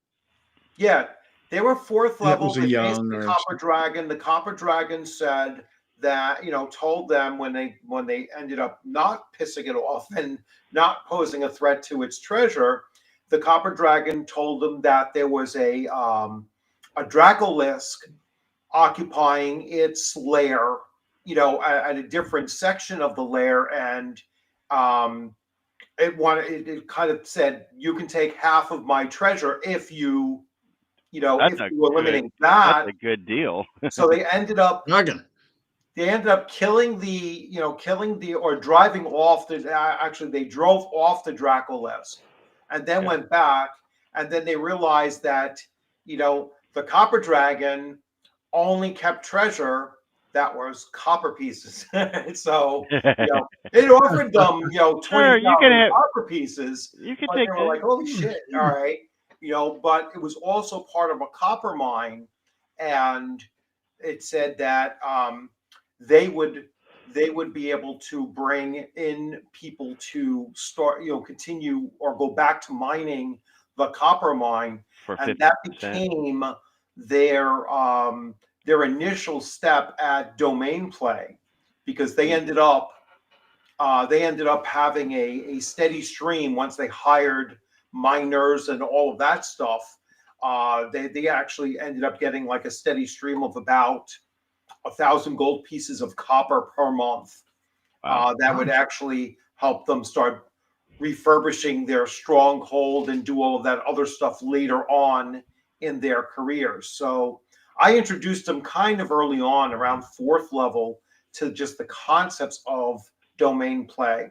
And then, they went on. So, getting back to killing now, the first dragon they killed was a white dragon that they faced around fifth or sixth level.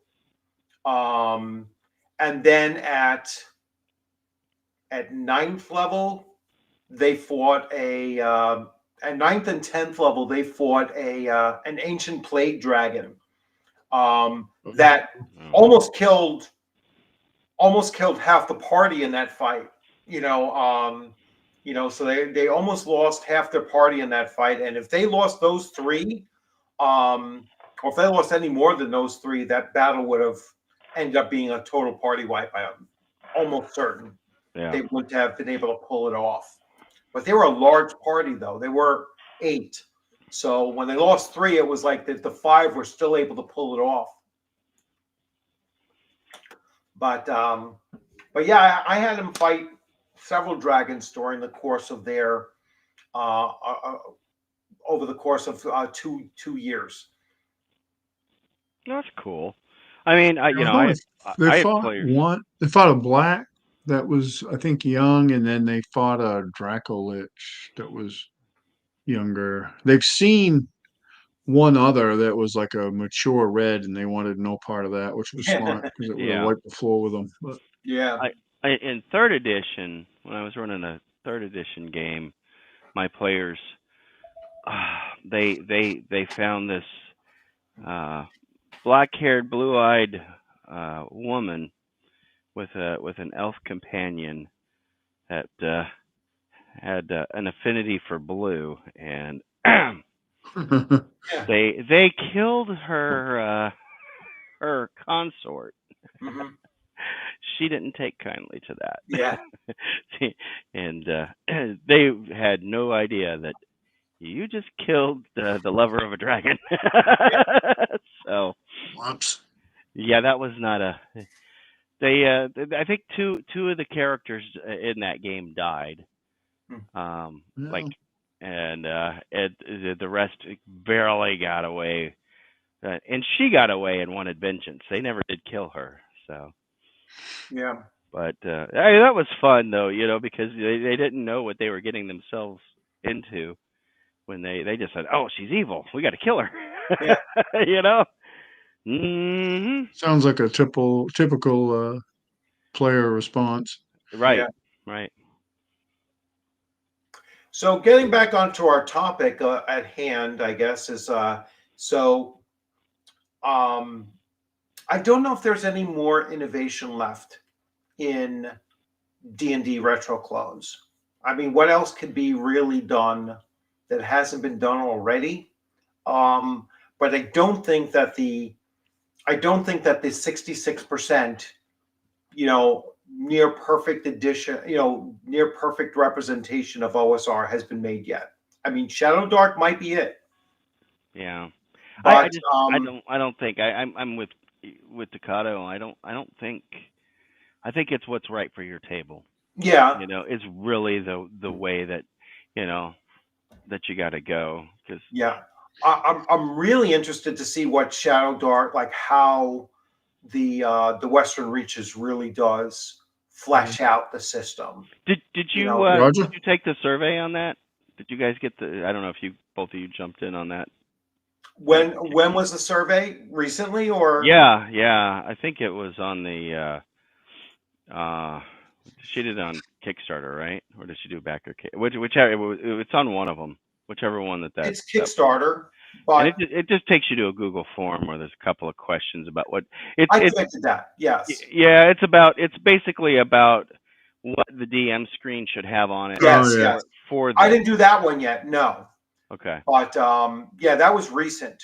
Yeah. Yeah, So I just saw it like yesterday, I think is when I did it. yeah, I think there was some people complaining about the original Game Master screen, which I don't have any complaints I about it, but I I know. Yeah, I don't have any complaints with that either. Let me see. well, they're like, oh, it doesn't have all the things in it, and I'm like, well, open the freaking book. honest and They're honestly right there. the way I leaned on that was give me the stuff that's not on it because I'm probably going to if Yeah, I'm running it, I'm going to have both DM screens up. You yeah, know, yeah. Yeah, God knows my area takes up enough space that I need two DM screens anyway. So I would rather I'm not have repetitive information on one. same. Give me the new stuff. Give me the stuff that's relevant because I know was some I think the hex crawl It's and rules and stuff like that. honestly, it's not that complicated of a system. So like yeah. after two I'm sessions, actually you probably looking should at have it. again since we brought it up. Let me share screen, and I will do this right now. So here it is. So Western Reaches GM screen voting round one. All right, and I think this just came out yesterday. Yeah. So what should be the overall focus? Rules references such as overland travel process. Sure. Rather than generative tables for improvising on the spot things like names and Oh treasures, no. no, It's the like first one has that. So has the uh, names. Yeah, you don't need it. Um, you know, that the first one didn't need that either. No GM screen Right. needs how to create names.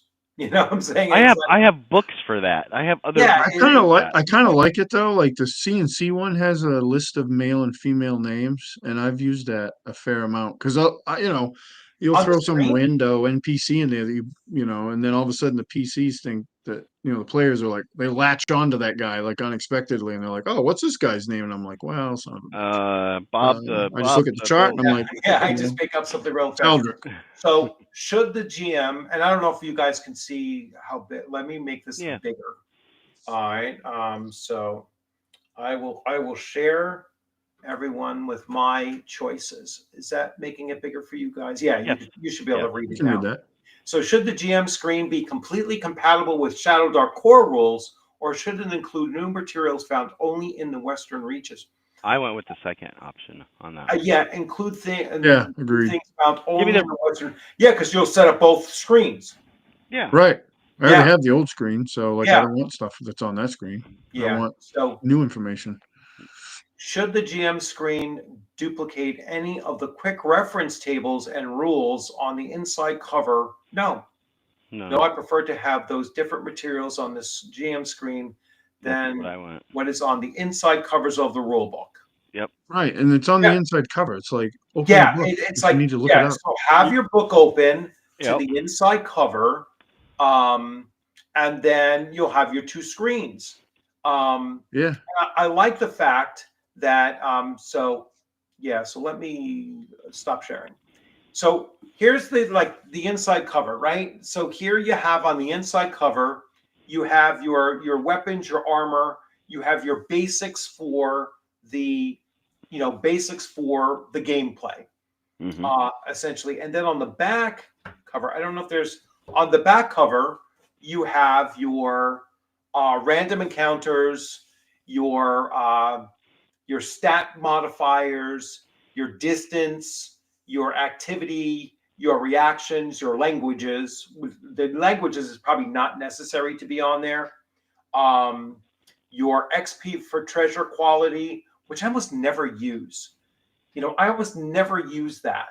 Where it's like, handing them like normal treasure, which is like a bag of gold, a gem, a fine armor, or a magic scroll is normal. They only gain 1 XP for gaining that kind of, but you don't flesh it out beyond just that, just those items. I don't know. It's kind of weird. And then the NPC names, which, like I said, doesn't need to be, I guess I have it as a back panel, so who cares? Now I would print out these 2 pages and have them, instead of flipping the book back and forth, I would lay those out on the table as well. Yeah. Yeah, like if you're, using the GM screen, like it's gonna be like modified over time. Like I have on my CNC screen, like I have all sorts of stuff taped to it because I use like, I have the fumble and critical hit things that I use. I have the weapon attack rates for specialization for the Hyperborea RPG because I use Hyperborea's weapon specialization instead of CNC's. So like you gotta modify it anyway. Yeah. Yeah, People I need to think it stop should crying. have different stuff. Be a little creative. Give me new. Hey, Roger. Looking at this here, I can see where they are. Like the arguments that they make is that this GM, so this Game Master screen here, it has NPCs, like generating NPCs. Their age, their ancestry, their alignment, their wealth, characteristics, naming by syllable, occupations. It's too much just dealing with generating NPCs, and to me, that's not something that I think you should just be able to pull out of your ass, basically, and just, create an NPC, and just throw it together in a couple seconds. Reactions is fine to have on there. Unique features of treasure and the XP treasure quality and luxury items kind of thing. I could see the argument because I almost never use this when I'm running a game. I think, you know what I'm saying? So what I think is that she didn't want to duplicate the GM info that's on the inside covers of the books. Correct. So she put different things on there So she for put people to different things use. on here where I'm thinking that there's other things that she should have put on, like she should have put the carousal system on this. Yeah. Oh yeah, You that know would what have I'm been good. saying? That would have been nice to have in there. Is the Yeah. carousal system on there? Agreed. Maybe just the general rules, this one page on there, rather than all of the other stuff, and then a weapons and armor tribe. So maybe these two could have been on there as two of the panels. Carousal should definitely be on the game screen, because that's something I end up flipping to all the time. Yeah, we use that And a lot. then maybe the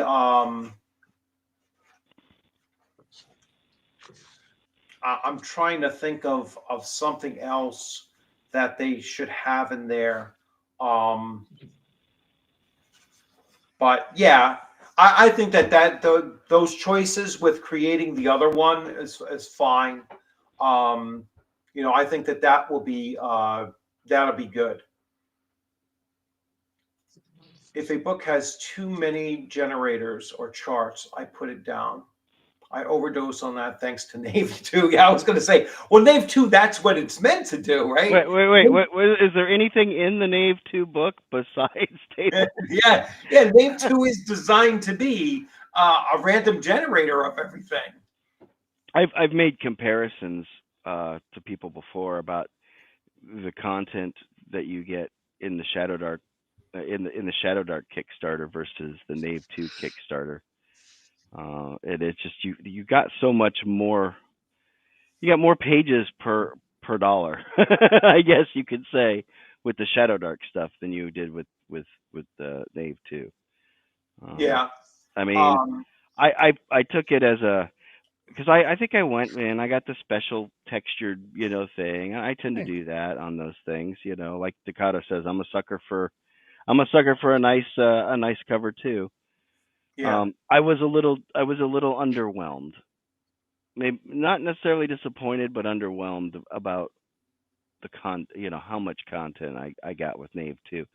I was not at all with Shadow Dark. I think I No, got my money's worth with Shadow Oh, Dark. yeah. no, You by know, Yeah, far. that's without a doubt. I thought so.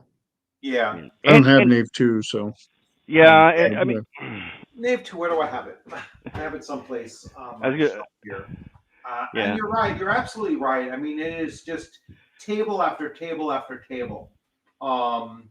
Which is fine if that's what you're getting it for.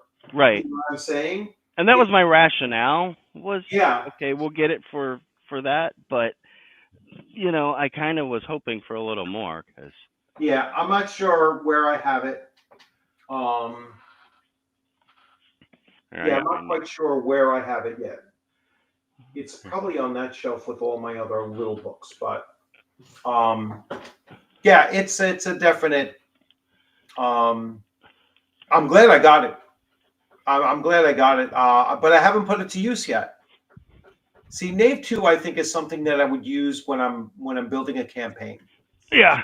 Yeah, and just plotting out and getting some ideas for, here's a starting village and blah blah blah, and use it for that purpose.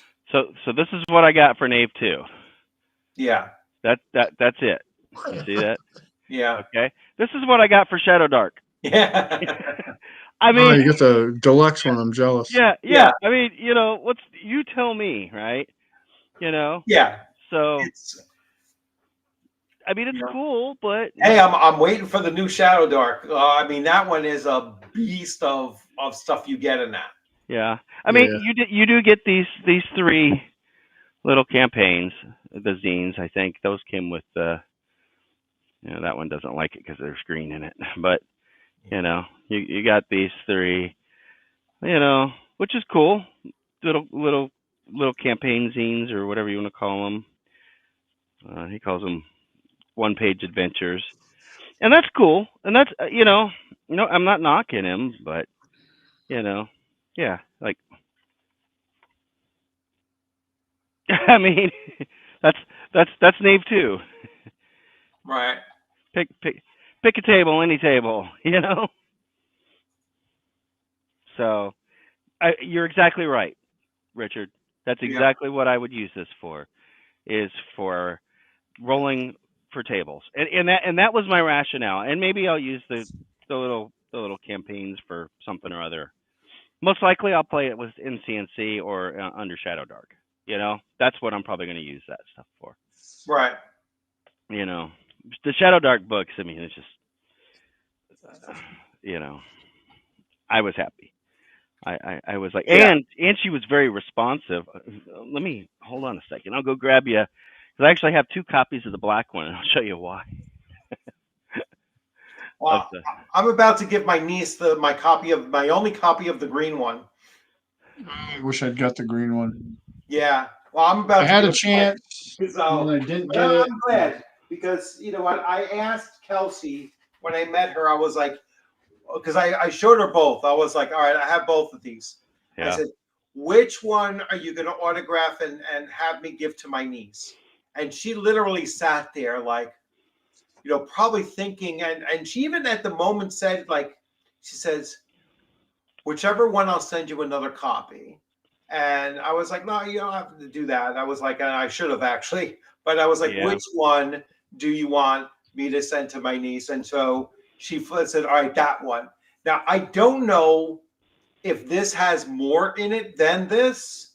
It doesn't. I don't think it does. It It just uses different paper. That's why it's bigger. uses different paper. And so, oh, I forgot I had those 2 stickers. I think there's a couple And more. The page And numbers are a so little this different. is the one that I'm giving to my niece, and there it is. It is signed, Oh, it's awesome. So she's gonna get this on December December 21st. I'm finally giving it to her.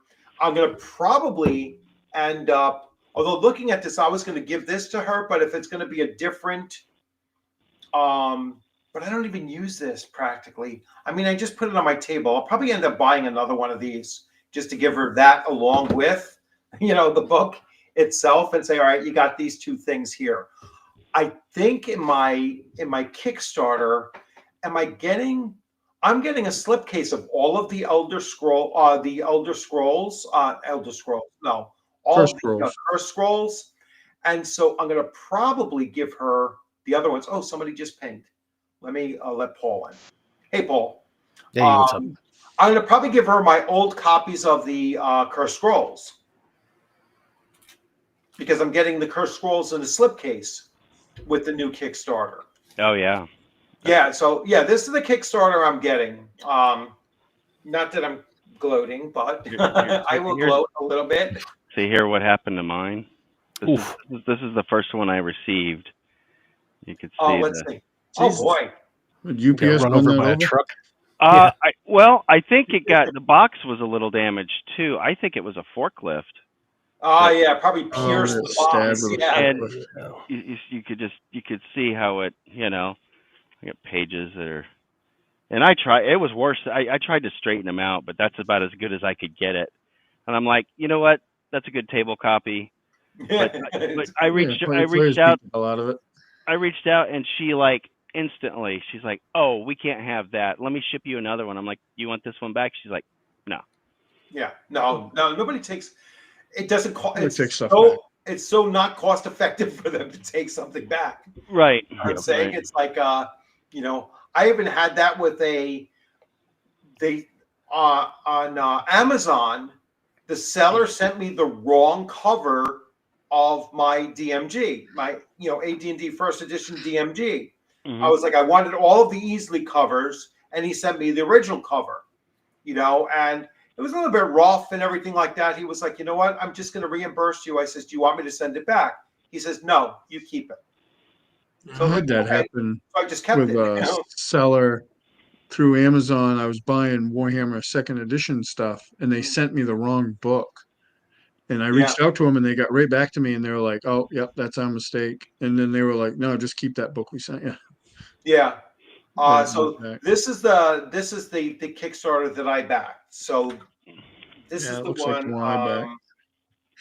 Yeah. So this is going to include everything. Hey, listen. So Sorry. this is going to include. Let's see. Hey, knock it off. Wow, they don't break it down really.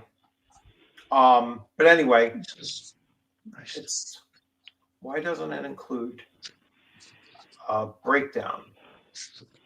Oh, on the back Yeah, here. and it's like if I show the whole breakdown and everything, it gives too much information. Mhm. Oh, this is all I wanted. So let's see if I can share this Contents. one. You probably got the same one I did then, right? They're like 269 on the. Think so. This Yeah. was 269 everything. Yeah. So that's the the orange, like a brownish one is the new the regular edition of it. I think I And got the the collector's regular edition edition is the of it. black with filigree. Then these are the Cursed Scrolls 1 through 6 plus 2 other books for that. There's the map, the screen, the 2 decks of cards, the character sheets, and then these I think were the original. No, these are new. You got Yeah, New Adventures. the reprints, right? You got the ones that included the original books too. Is that what you're saying? Yeah, that's the slipcase. Okay. That's the ones in the slipcases. So I'm going to get those. So I'm going to have the originals that I'll probably just pass on to my niece. Because I got whatever I didn't get in the I got the package that had whatever you didn't get in the original, Oh, but with yeah. the nicer books. Yeah, the original, I got everything. I got everything in the original Kickstarter. Yeah, I'll have to look. Was it back? It was Kickstarter. I'm pretty sure. Yeah, they're both Kickstarters. Yeah. Yeah, originally, let's see, in my original Kickstarter, let me go back to here. Let me go to my all of my projects. Now everybody can see everything I backed. Estimated delivery on this is December. I'm guessing because I think they're still working on Curse Scroll 6, right? So they're they're almost done with Yeah. Curse Scroll 6. They have a couple things to go. So let's see. They didn't do them in order. I think they did Curse Scrolls 6. Now they got to go back to 5. I thought. No, Yeah. Curse Scroll 6. Well, she just put out a thing that she's working on Curse. They got 2 more maps to do on Curse Scroll 6, which they'll probably finish this weekend. So let me find my original Shadow Dark. Yeah, I think they got pushed back a month or so. Yeah. Probably 6 weeks. I think is what I read. Yeah. That was one of the nice things. I was plugging in Curse Scroll 1 for my group, and I realized that in the PDF version, the maps are unmarked, so I could just pop those right into Roll20. That's really nice. Yeah, I'm using that right now for an adventure I'm writing up for my Thursday night group, and yeah. So here's that is pretty cool. So this is the original one, and let me get to my rewards. So what did I back the original time? Yeah, the original pledge was 159. And so let me see what that looks like.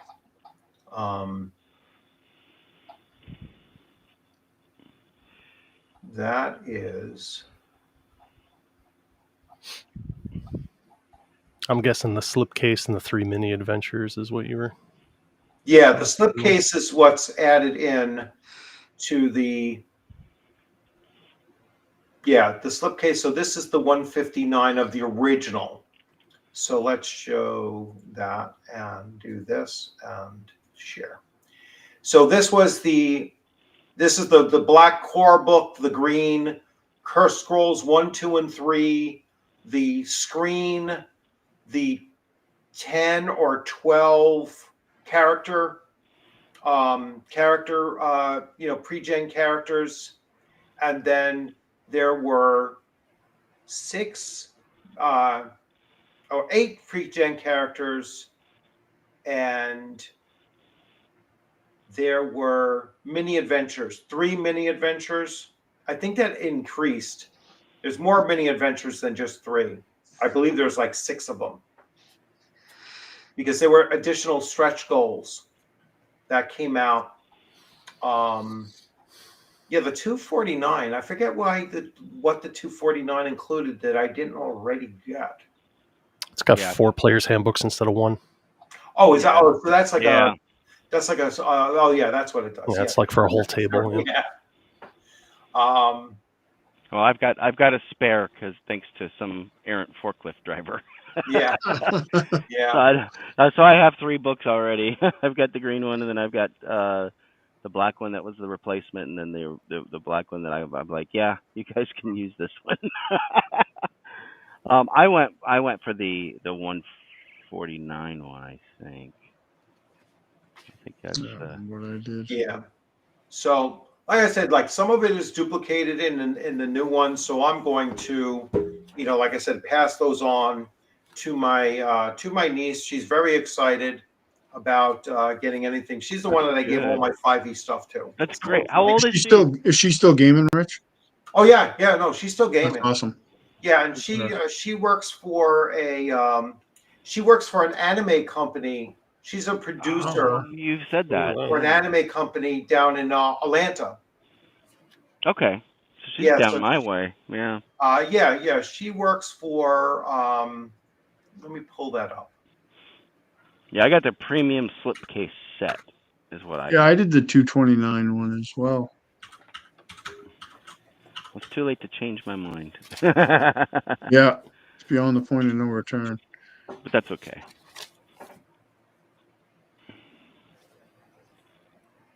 And I guess Jesse is working on the final map, so. Yeah, I saw that.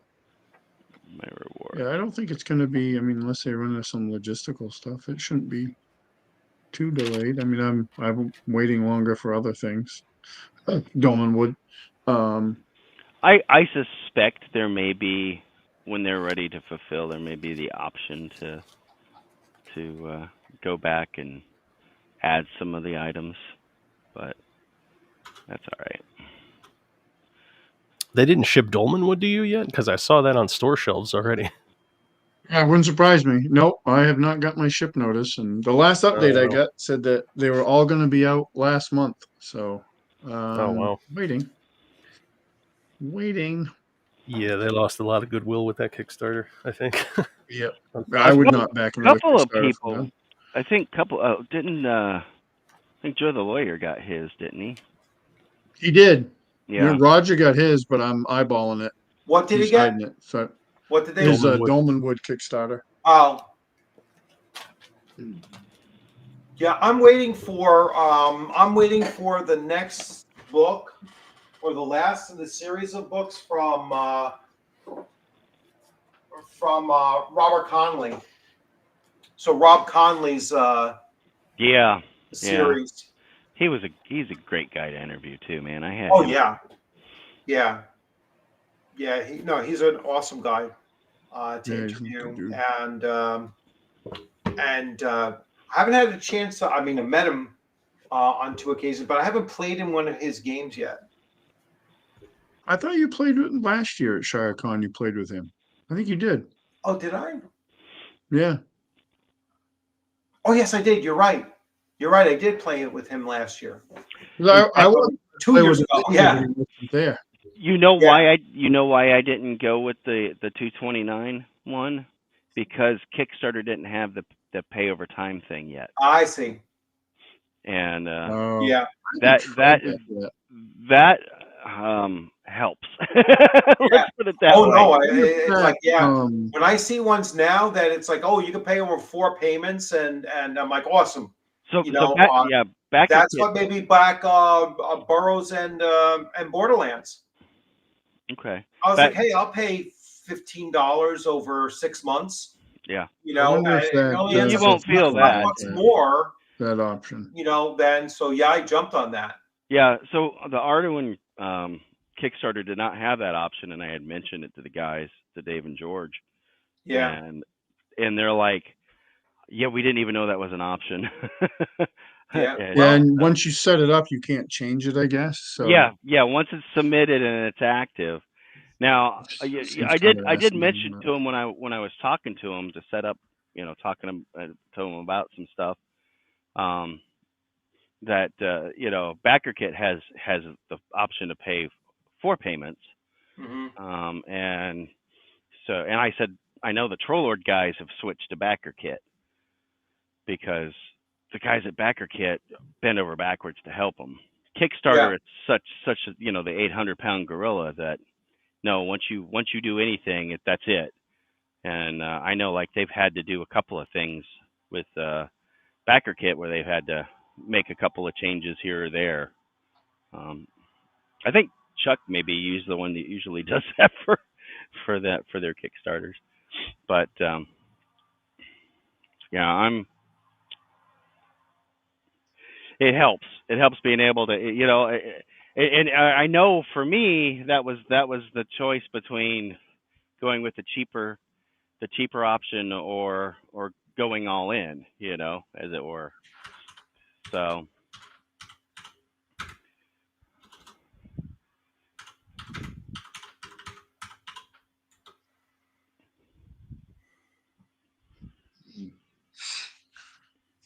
I'll have to see if that Zothique Kickstarter has that option, because that could they change a do. lot. It's a I think they call it either pay over time or pay in 3 or something. They have 3 payments. BackerKit does 4. Well, it's easier than one big one for sure. hmm Even the 3, So, and I think the reason Kickstarter did it is because BackerKit was doing it. well, that's smart. Yeah, they're like, well, we might as well add this and see how that works.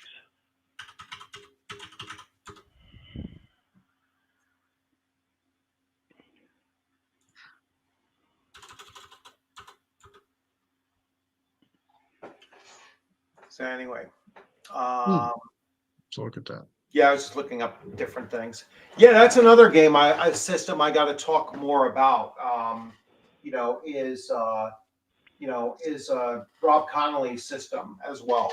Yeah, because his books are like, that's a real throwback to like the earliest, you know, just like the earliest renditions of original D&D, you know, and you know, just taking that and world building and you know, just Yeah, I didn't know who he was when I went to ShireCon the yeah, first time, and he had he was selling stuff there, so I picked up yeah, these yeah, two yeah, books, and I've read this one cover to cover. This is really cool, like setting sandbox hex crawl right, setting book. It was really good. Oh, this is it's really good, and this is how there's other ones on how to make them, but right, Black Marsh setting was really good. And one of these, I think it's this one, Joe Galoya edited, because I was talking to yeah, Joe this year, ShireCon. He's like, I edited that book. yeah, I like Joe too. yeah, yeah, I Yep. like telling Joe, I'm like, Edited. I said, Joe, you're like oh, I don't know. At any rate, he reminded me of a couple people. Somebody said one of the guys, and I said no, I think you look more like you know, let's paint your face half blue and you know put you on a horse. He's a good dude. He's funny. Mel Gibson, that's what I was thinking of. Oh yeah. I think he kind of looks like Mel the Gibson. first Lethal Weapon. Yeah. Yeah, he does. yeah. Kind of sounds like the. Of course, that's Mel Gibson's Australian. You know, that's his American accent, but it, you know, Right. it kind of sounds like him. And So if he ever decides to give up lawyering, he could go be an impersonator. Yeah. Although he's much bigger man than Mel Gibson is. He's a big dude. Oh yeah, yeah. It's amazing when you meet people in person that you've only talked to online. Yeah, I got to hang out with him at this year's ShireCon for yeah, a bit. A real good guy. yeah, it was my first time meeting him in person. I always missed him at previous Shire cons, you know. So I, Yeah. you know, got He a was chance supposed to meet him this be year. at CNY, but he couldn't make it. And Yeah, then, I think so he'll I be didn't there get a chance to next. meet with him. I think he'll be I at the think he's- next one. Yeah, I think his plan is to go next year. Yeah. Speaking of that, Roger was in the chat. I don't know if you caught He that. still is. He's taunting he's me with his still Dolmenwood. I didn't see right. So- Hey, hey, Roger. Yeah. So I know Jeff Tilanian was saying that he would have gone to CNY this upcoming year, but he has to on that weekend drop his daughter off at college, that same And he's weekend. got like 2 other cons I think he does in June too, so he Yeah, can't make it, unfortunately. yeah, but eventually he'll get there. I hope so. So, It was and cool to get to I got to actually chat with him a bit more outside of oh just yeah, playing in yeah. his game this year than I did the year before. Real good guy. Yeah, no, it's the whole scene that we are now like kind of going to the same, to the same Yeah, conventions it's and really cool. everything. That whole group of individuals that are going for, Joseph Block, Eric Tenkar, Yeah, yeah, Joe the lawyer, Yeah. hopefully, the ones that went to CNY Con start making it to some of those other, Shire Con and whatnot. So hopefully they get to some of those as well. And it's going to be awesome, like getting yeah, everybody together. Um, Peter yeah. Saloon is a salon. I always mispronounce his last name. Peter, who was just on my channel last Thursday. He's another great one. He's an incredible game master, and he goes to the ones that are in Massachusetts because I think he's in New Hampshire. So he goes to the Massachusetts cons, and I know he's going to be at Total Con, and but he'll be at Rising Phoenix as well. Rising Phoenix is another great con that I think you'd really enjoy, Takato. Yeah, I got to try to get to that one.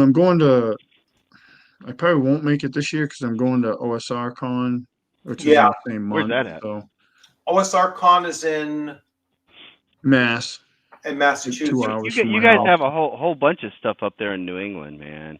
Yeah, I Yeah, just well, got a thing on they've been my sprouting up. painting Yeah, Facebook about one starting in Maine, which is where I'm at, next year called Katahdin Con, which I don't know, never heard of it, but I'll check it out. Maybe I'll go.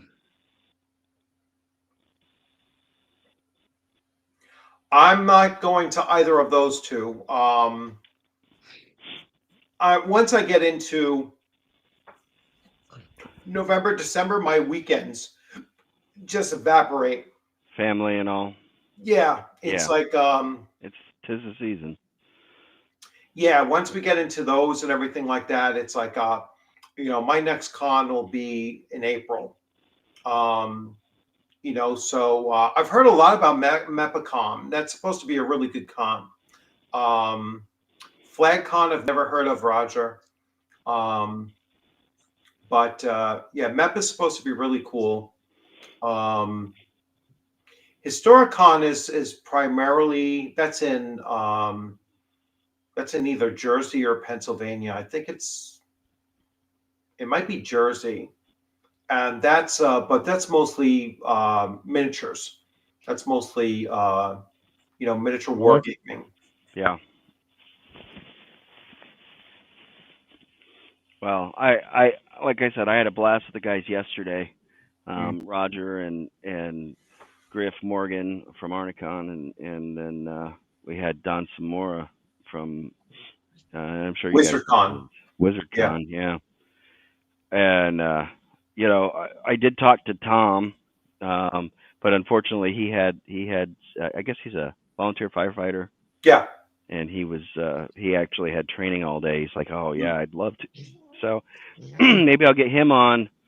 We might make it a regular special show Yeah. every now and again, talking to some of these people from that are putting on these different cons. So Yeah. So I just found out that I'm actually working on this Tuesday. So do you yeah, have a game? but I'm not like obviously I'm not working on November 11th. So I'm definitely going to make Roger's stream for November 11th. Oh, that's cool. Yeah, because he does that at like 6 o'clock my time. So I'll definitely be Yeah. able to make that, and then I'll go right into my game session, my Castles and Crusades at 8:30. So yeah, I'll definitely make that one. The other one I don't want to do while I'm driving, and then on getting home and eating before. Yeah. So Yeah, but the 11th I'll definitely be there. Well, I'd like to get Tom on, and I'd like to get Mike on. Mike had to back out because of a family thing that got moved up a week early on him. Next Sunday I'm going to have Venture Satanis on. Oh, okay. Yeah. Venture's, yeah. Yeah, Venture's a great guy too. He is too. You know, I know there's all that people that trying to spread. No, you know, he's a great guy. Discourse. He really and is, and group, such a unique take on RPGs and everything like that. There's no one that really has his aesthetic, and he is not OSR, even though he claims to be. It's like it's his game systems are not OSR in any way, shape, or form. They're adjacent. OSR adjacent, maybe. Huh? I said OSR adjacent, maybe. I don't know. No, there's no. The game mechanics are not even remotely close to what you have in D&D. I like him. I like him personally. I haven't checked out his system. Oh no, his systems are really really interesting. They're like he has actual like blood magic in Crimson Dragon Slayer, and you can get the PDF for that for free. So yeah, definitely check that out. And that has a Roger. That has a it uses blood magic. So when you're casting spells, you're losing hit points to cast spells, and then you can suck the hit points from your opponents, and then convert that to being able to cast more spells on top of that. That's kind of an interesting thing. Yeah, it's a pretty brutal system. Of course, you could probably implement that in a lot of systems too. Oh yeah, you could do that where you just give them your magic missile will drain D4 plus 1 hit points from your target, and now you can cast 5 first level spells or whatever. If you're casting without having that rechange, you're losing that many of hit points from every spell that you cast. It's like it's an interesting thing to implement. It makes casting spells a pretty sketchy thing to do, right? Yeah. It's got to pull that energy from somewhere. Yeah. Yeah. So the main con. Yeah. So my next is definitely Rising Phoenix. And that gives me a couple months to actually prepare for it. You're gonna be running some games there too, I presume. Oh yeah. I'm gonna run at least, if I go for 2 full days, I'll be running at least 4 sessions. Yeah, I'm waiting to see on the 16th. I think he said he's going to open up for events and everything, and then I'll see how the hours break down, and the game sessions are laid out, and then I'll know how many games I'm going to be running. So I think I'm only going Friday and Saturday. So I'm not going to do the Thursday night into Friday and everything. I'm going to try to keep it to just one one night hotel stay, and not a half day followed by. So I'll just leave my house at 5 o'clock in the morning and get there at 8. It's like that to me is a better use of my time and money, is to just drive straight out there and check into the hotel around midday instead of as soon as I get there. Yeah. That was great about CNYCon, was that the hotel let me check in to my room at like 9:30 in the morning. Or even it was even earlier than that. It was like 9 o'clock in the morning they let me check in. I was like, holy shit. Never had a hotel do that before. I've seen some of them that say, you can check in early, but if No, I meant like if the actually room is available. No, I actually had access to the room at that time, which I've Yeah. never ever had that happen. Yeah. Yeah. Normally, you have to wait until Usually it's 3 or 4. 4 o'clock to get into your Yeah. room. Yeah. Well, that's to give time for the maids to get through and Yeah, clean the rooms. yeah. I just I have a mean, feel like that's a small enough hotel that, when we booked for the convention space, and Roger can correct me if, I think that, we were the only ones booking the rooms on that particular weekend. You know what I'm saying? So they were able to get us into those rooms as soon as we got there.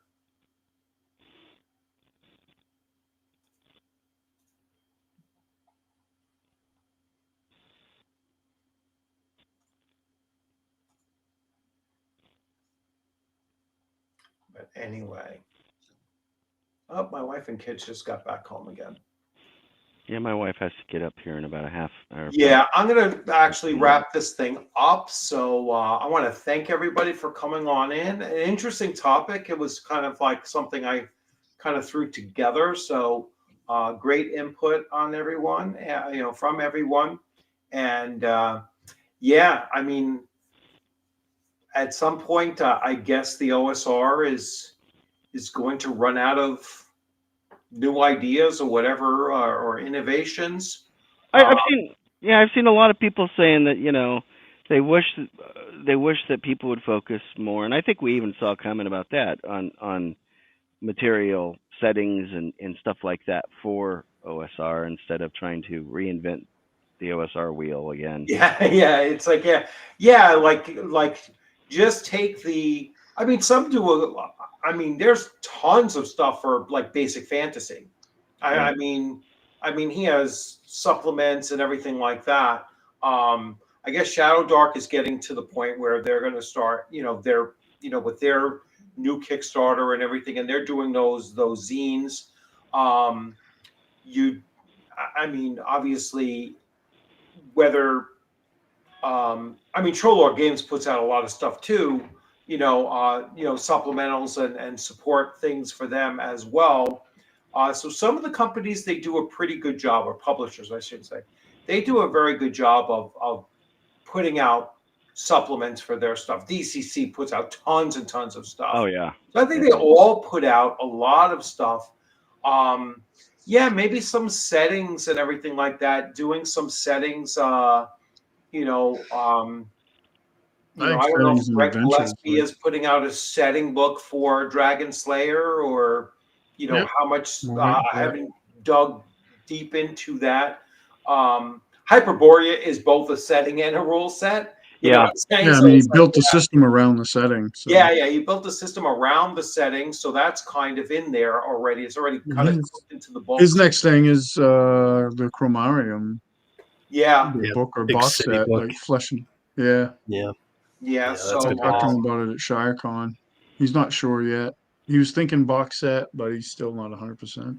Yeah, he said there's a lot that goes into doing a box. Well, it was great. Like that was a great little interaction I had with him, because I asked him about it, and he's like, "Yep, still working on it." And he's like, "I'm not sure." I'm thinking box set, because he wanted to be able to have, like, here's your player information on what you would know if you lived in this city. Mm-hmm. But he wanted it separate from all the referee information. So he's like, I think box, but he wasn't 100%. Right. But it was cool, and he was gracious enough. Like, after he explained it to me, like what his thoughts were, he was like, "What do you think? What would you like to see?" And I was like, "Oh well, shit." Box set, because I'm old school. Well, I don't think he's done a box set since first edition, so we'll see. No, everything has been, the books. He just updated the third edition books with the new printings have all the errata that he released earlier this year. Which I say all the errata. It's not a lot. It's like a page. Yeah, I think that's what he said his design strategy is like for every edition, it's not really going to fundamentally change the rules. It just updates any errata, and then he just I think he adds in the extra cultures, and that's about it. Yeah, you could pick up, I think, like a second. Like I bought a copy of the second edition, just a player's book, because it was one big book, which I want to get for my collection. But like they did another Yep. book where it was just the player info. We could use that at the table. Like, Yeah. I mean, you'd have to change some things because he did change stuff from second to third edition, but Right. overall, it's all still playable. It's not huge sweeping changes. Yeah, I just got the second edition GM screen, and it was like it's Yeah, that's the only one he has. compatible with, with Yeah, the third edition. So I just got it. I just got it the other day. Well, I bought this at ShireCon because it was only $20. yeah. And it has a badass cover. So I was like, I gotta have it.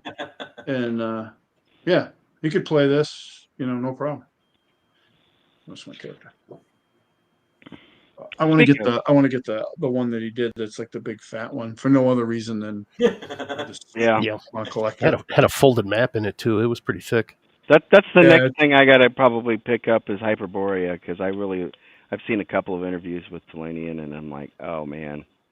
Yep. All right. Well, I have those standard books that my friend that owns the my local game store got me for helping out there, and he got them autographed by Jeff at a con for me. And then this year at ShireCon, well, I had done some work at my local game store, and I'm good friends with the owner, and in the back room where they sell all their eBay stuff, I was looking around for stuff, and I saw they had the deluxe editions, the leatherette covers, and while I was at ShireCon this year, I sent the shop a message. I was like, "Hey, do you still have those?" They're like, "Yeah." I go, "Yeah, could you set those aside?" And they're like, "Yep, no problem."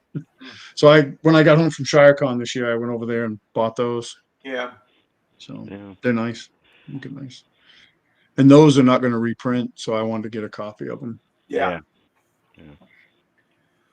Okay, everyone. Well, thanks a lot, and let me go check on the wife and kids that just got home. So have a cup of coffee and then get ready to go to bed. All right. There you go. This new daylight savings thing is just totally throwing you off.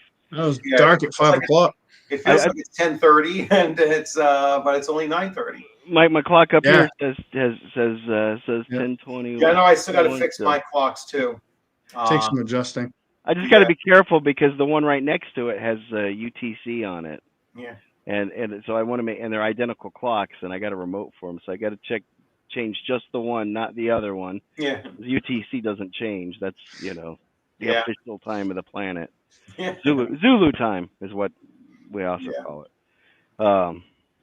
But any rate, and I don't know if it's messed with YouTube or what, because I had seen that the Tenkars this Sunday night thing they're doing, it said it was supposed to start at 10, and I'm like, oh, okay, we still got time. And apparently it started 20 minutes ago. So. Yeah, no, it said 9 o'clock. Yeah, it said 9 10 o'clock when I looked. Yeah, because they might not have changed it there, but all right. Yeah, this was last night. All right, guys. Well, I appreciate Everyone have a great night. Thanks for stopping in. Yeah. Richard, you have a good one. Dakota, good seeing you again. Paul. Yep. Good to see you guys. Yep.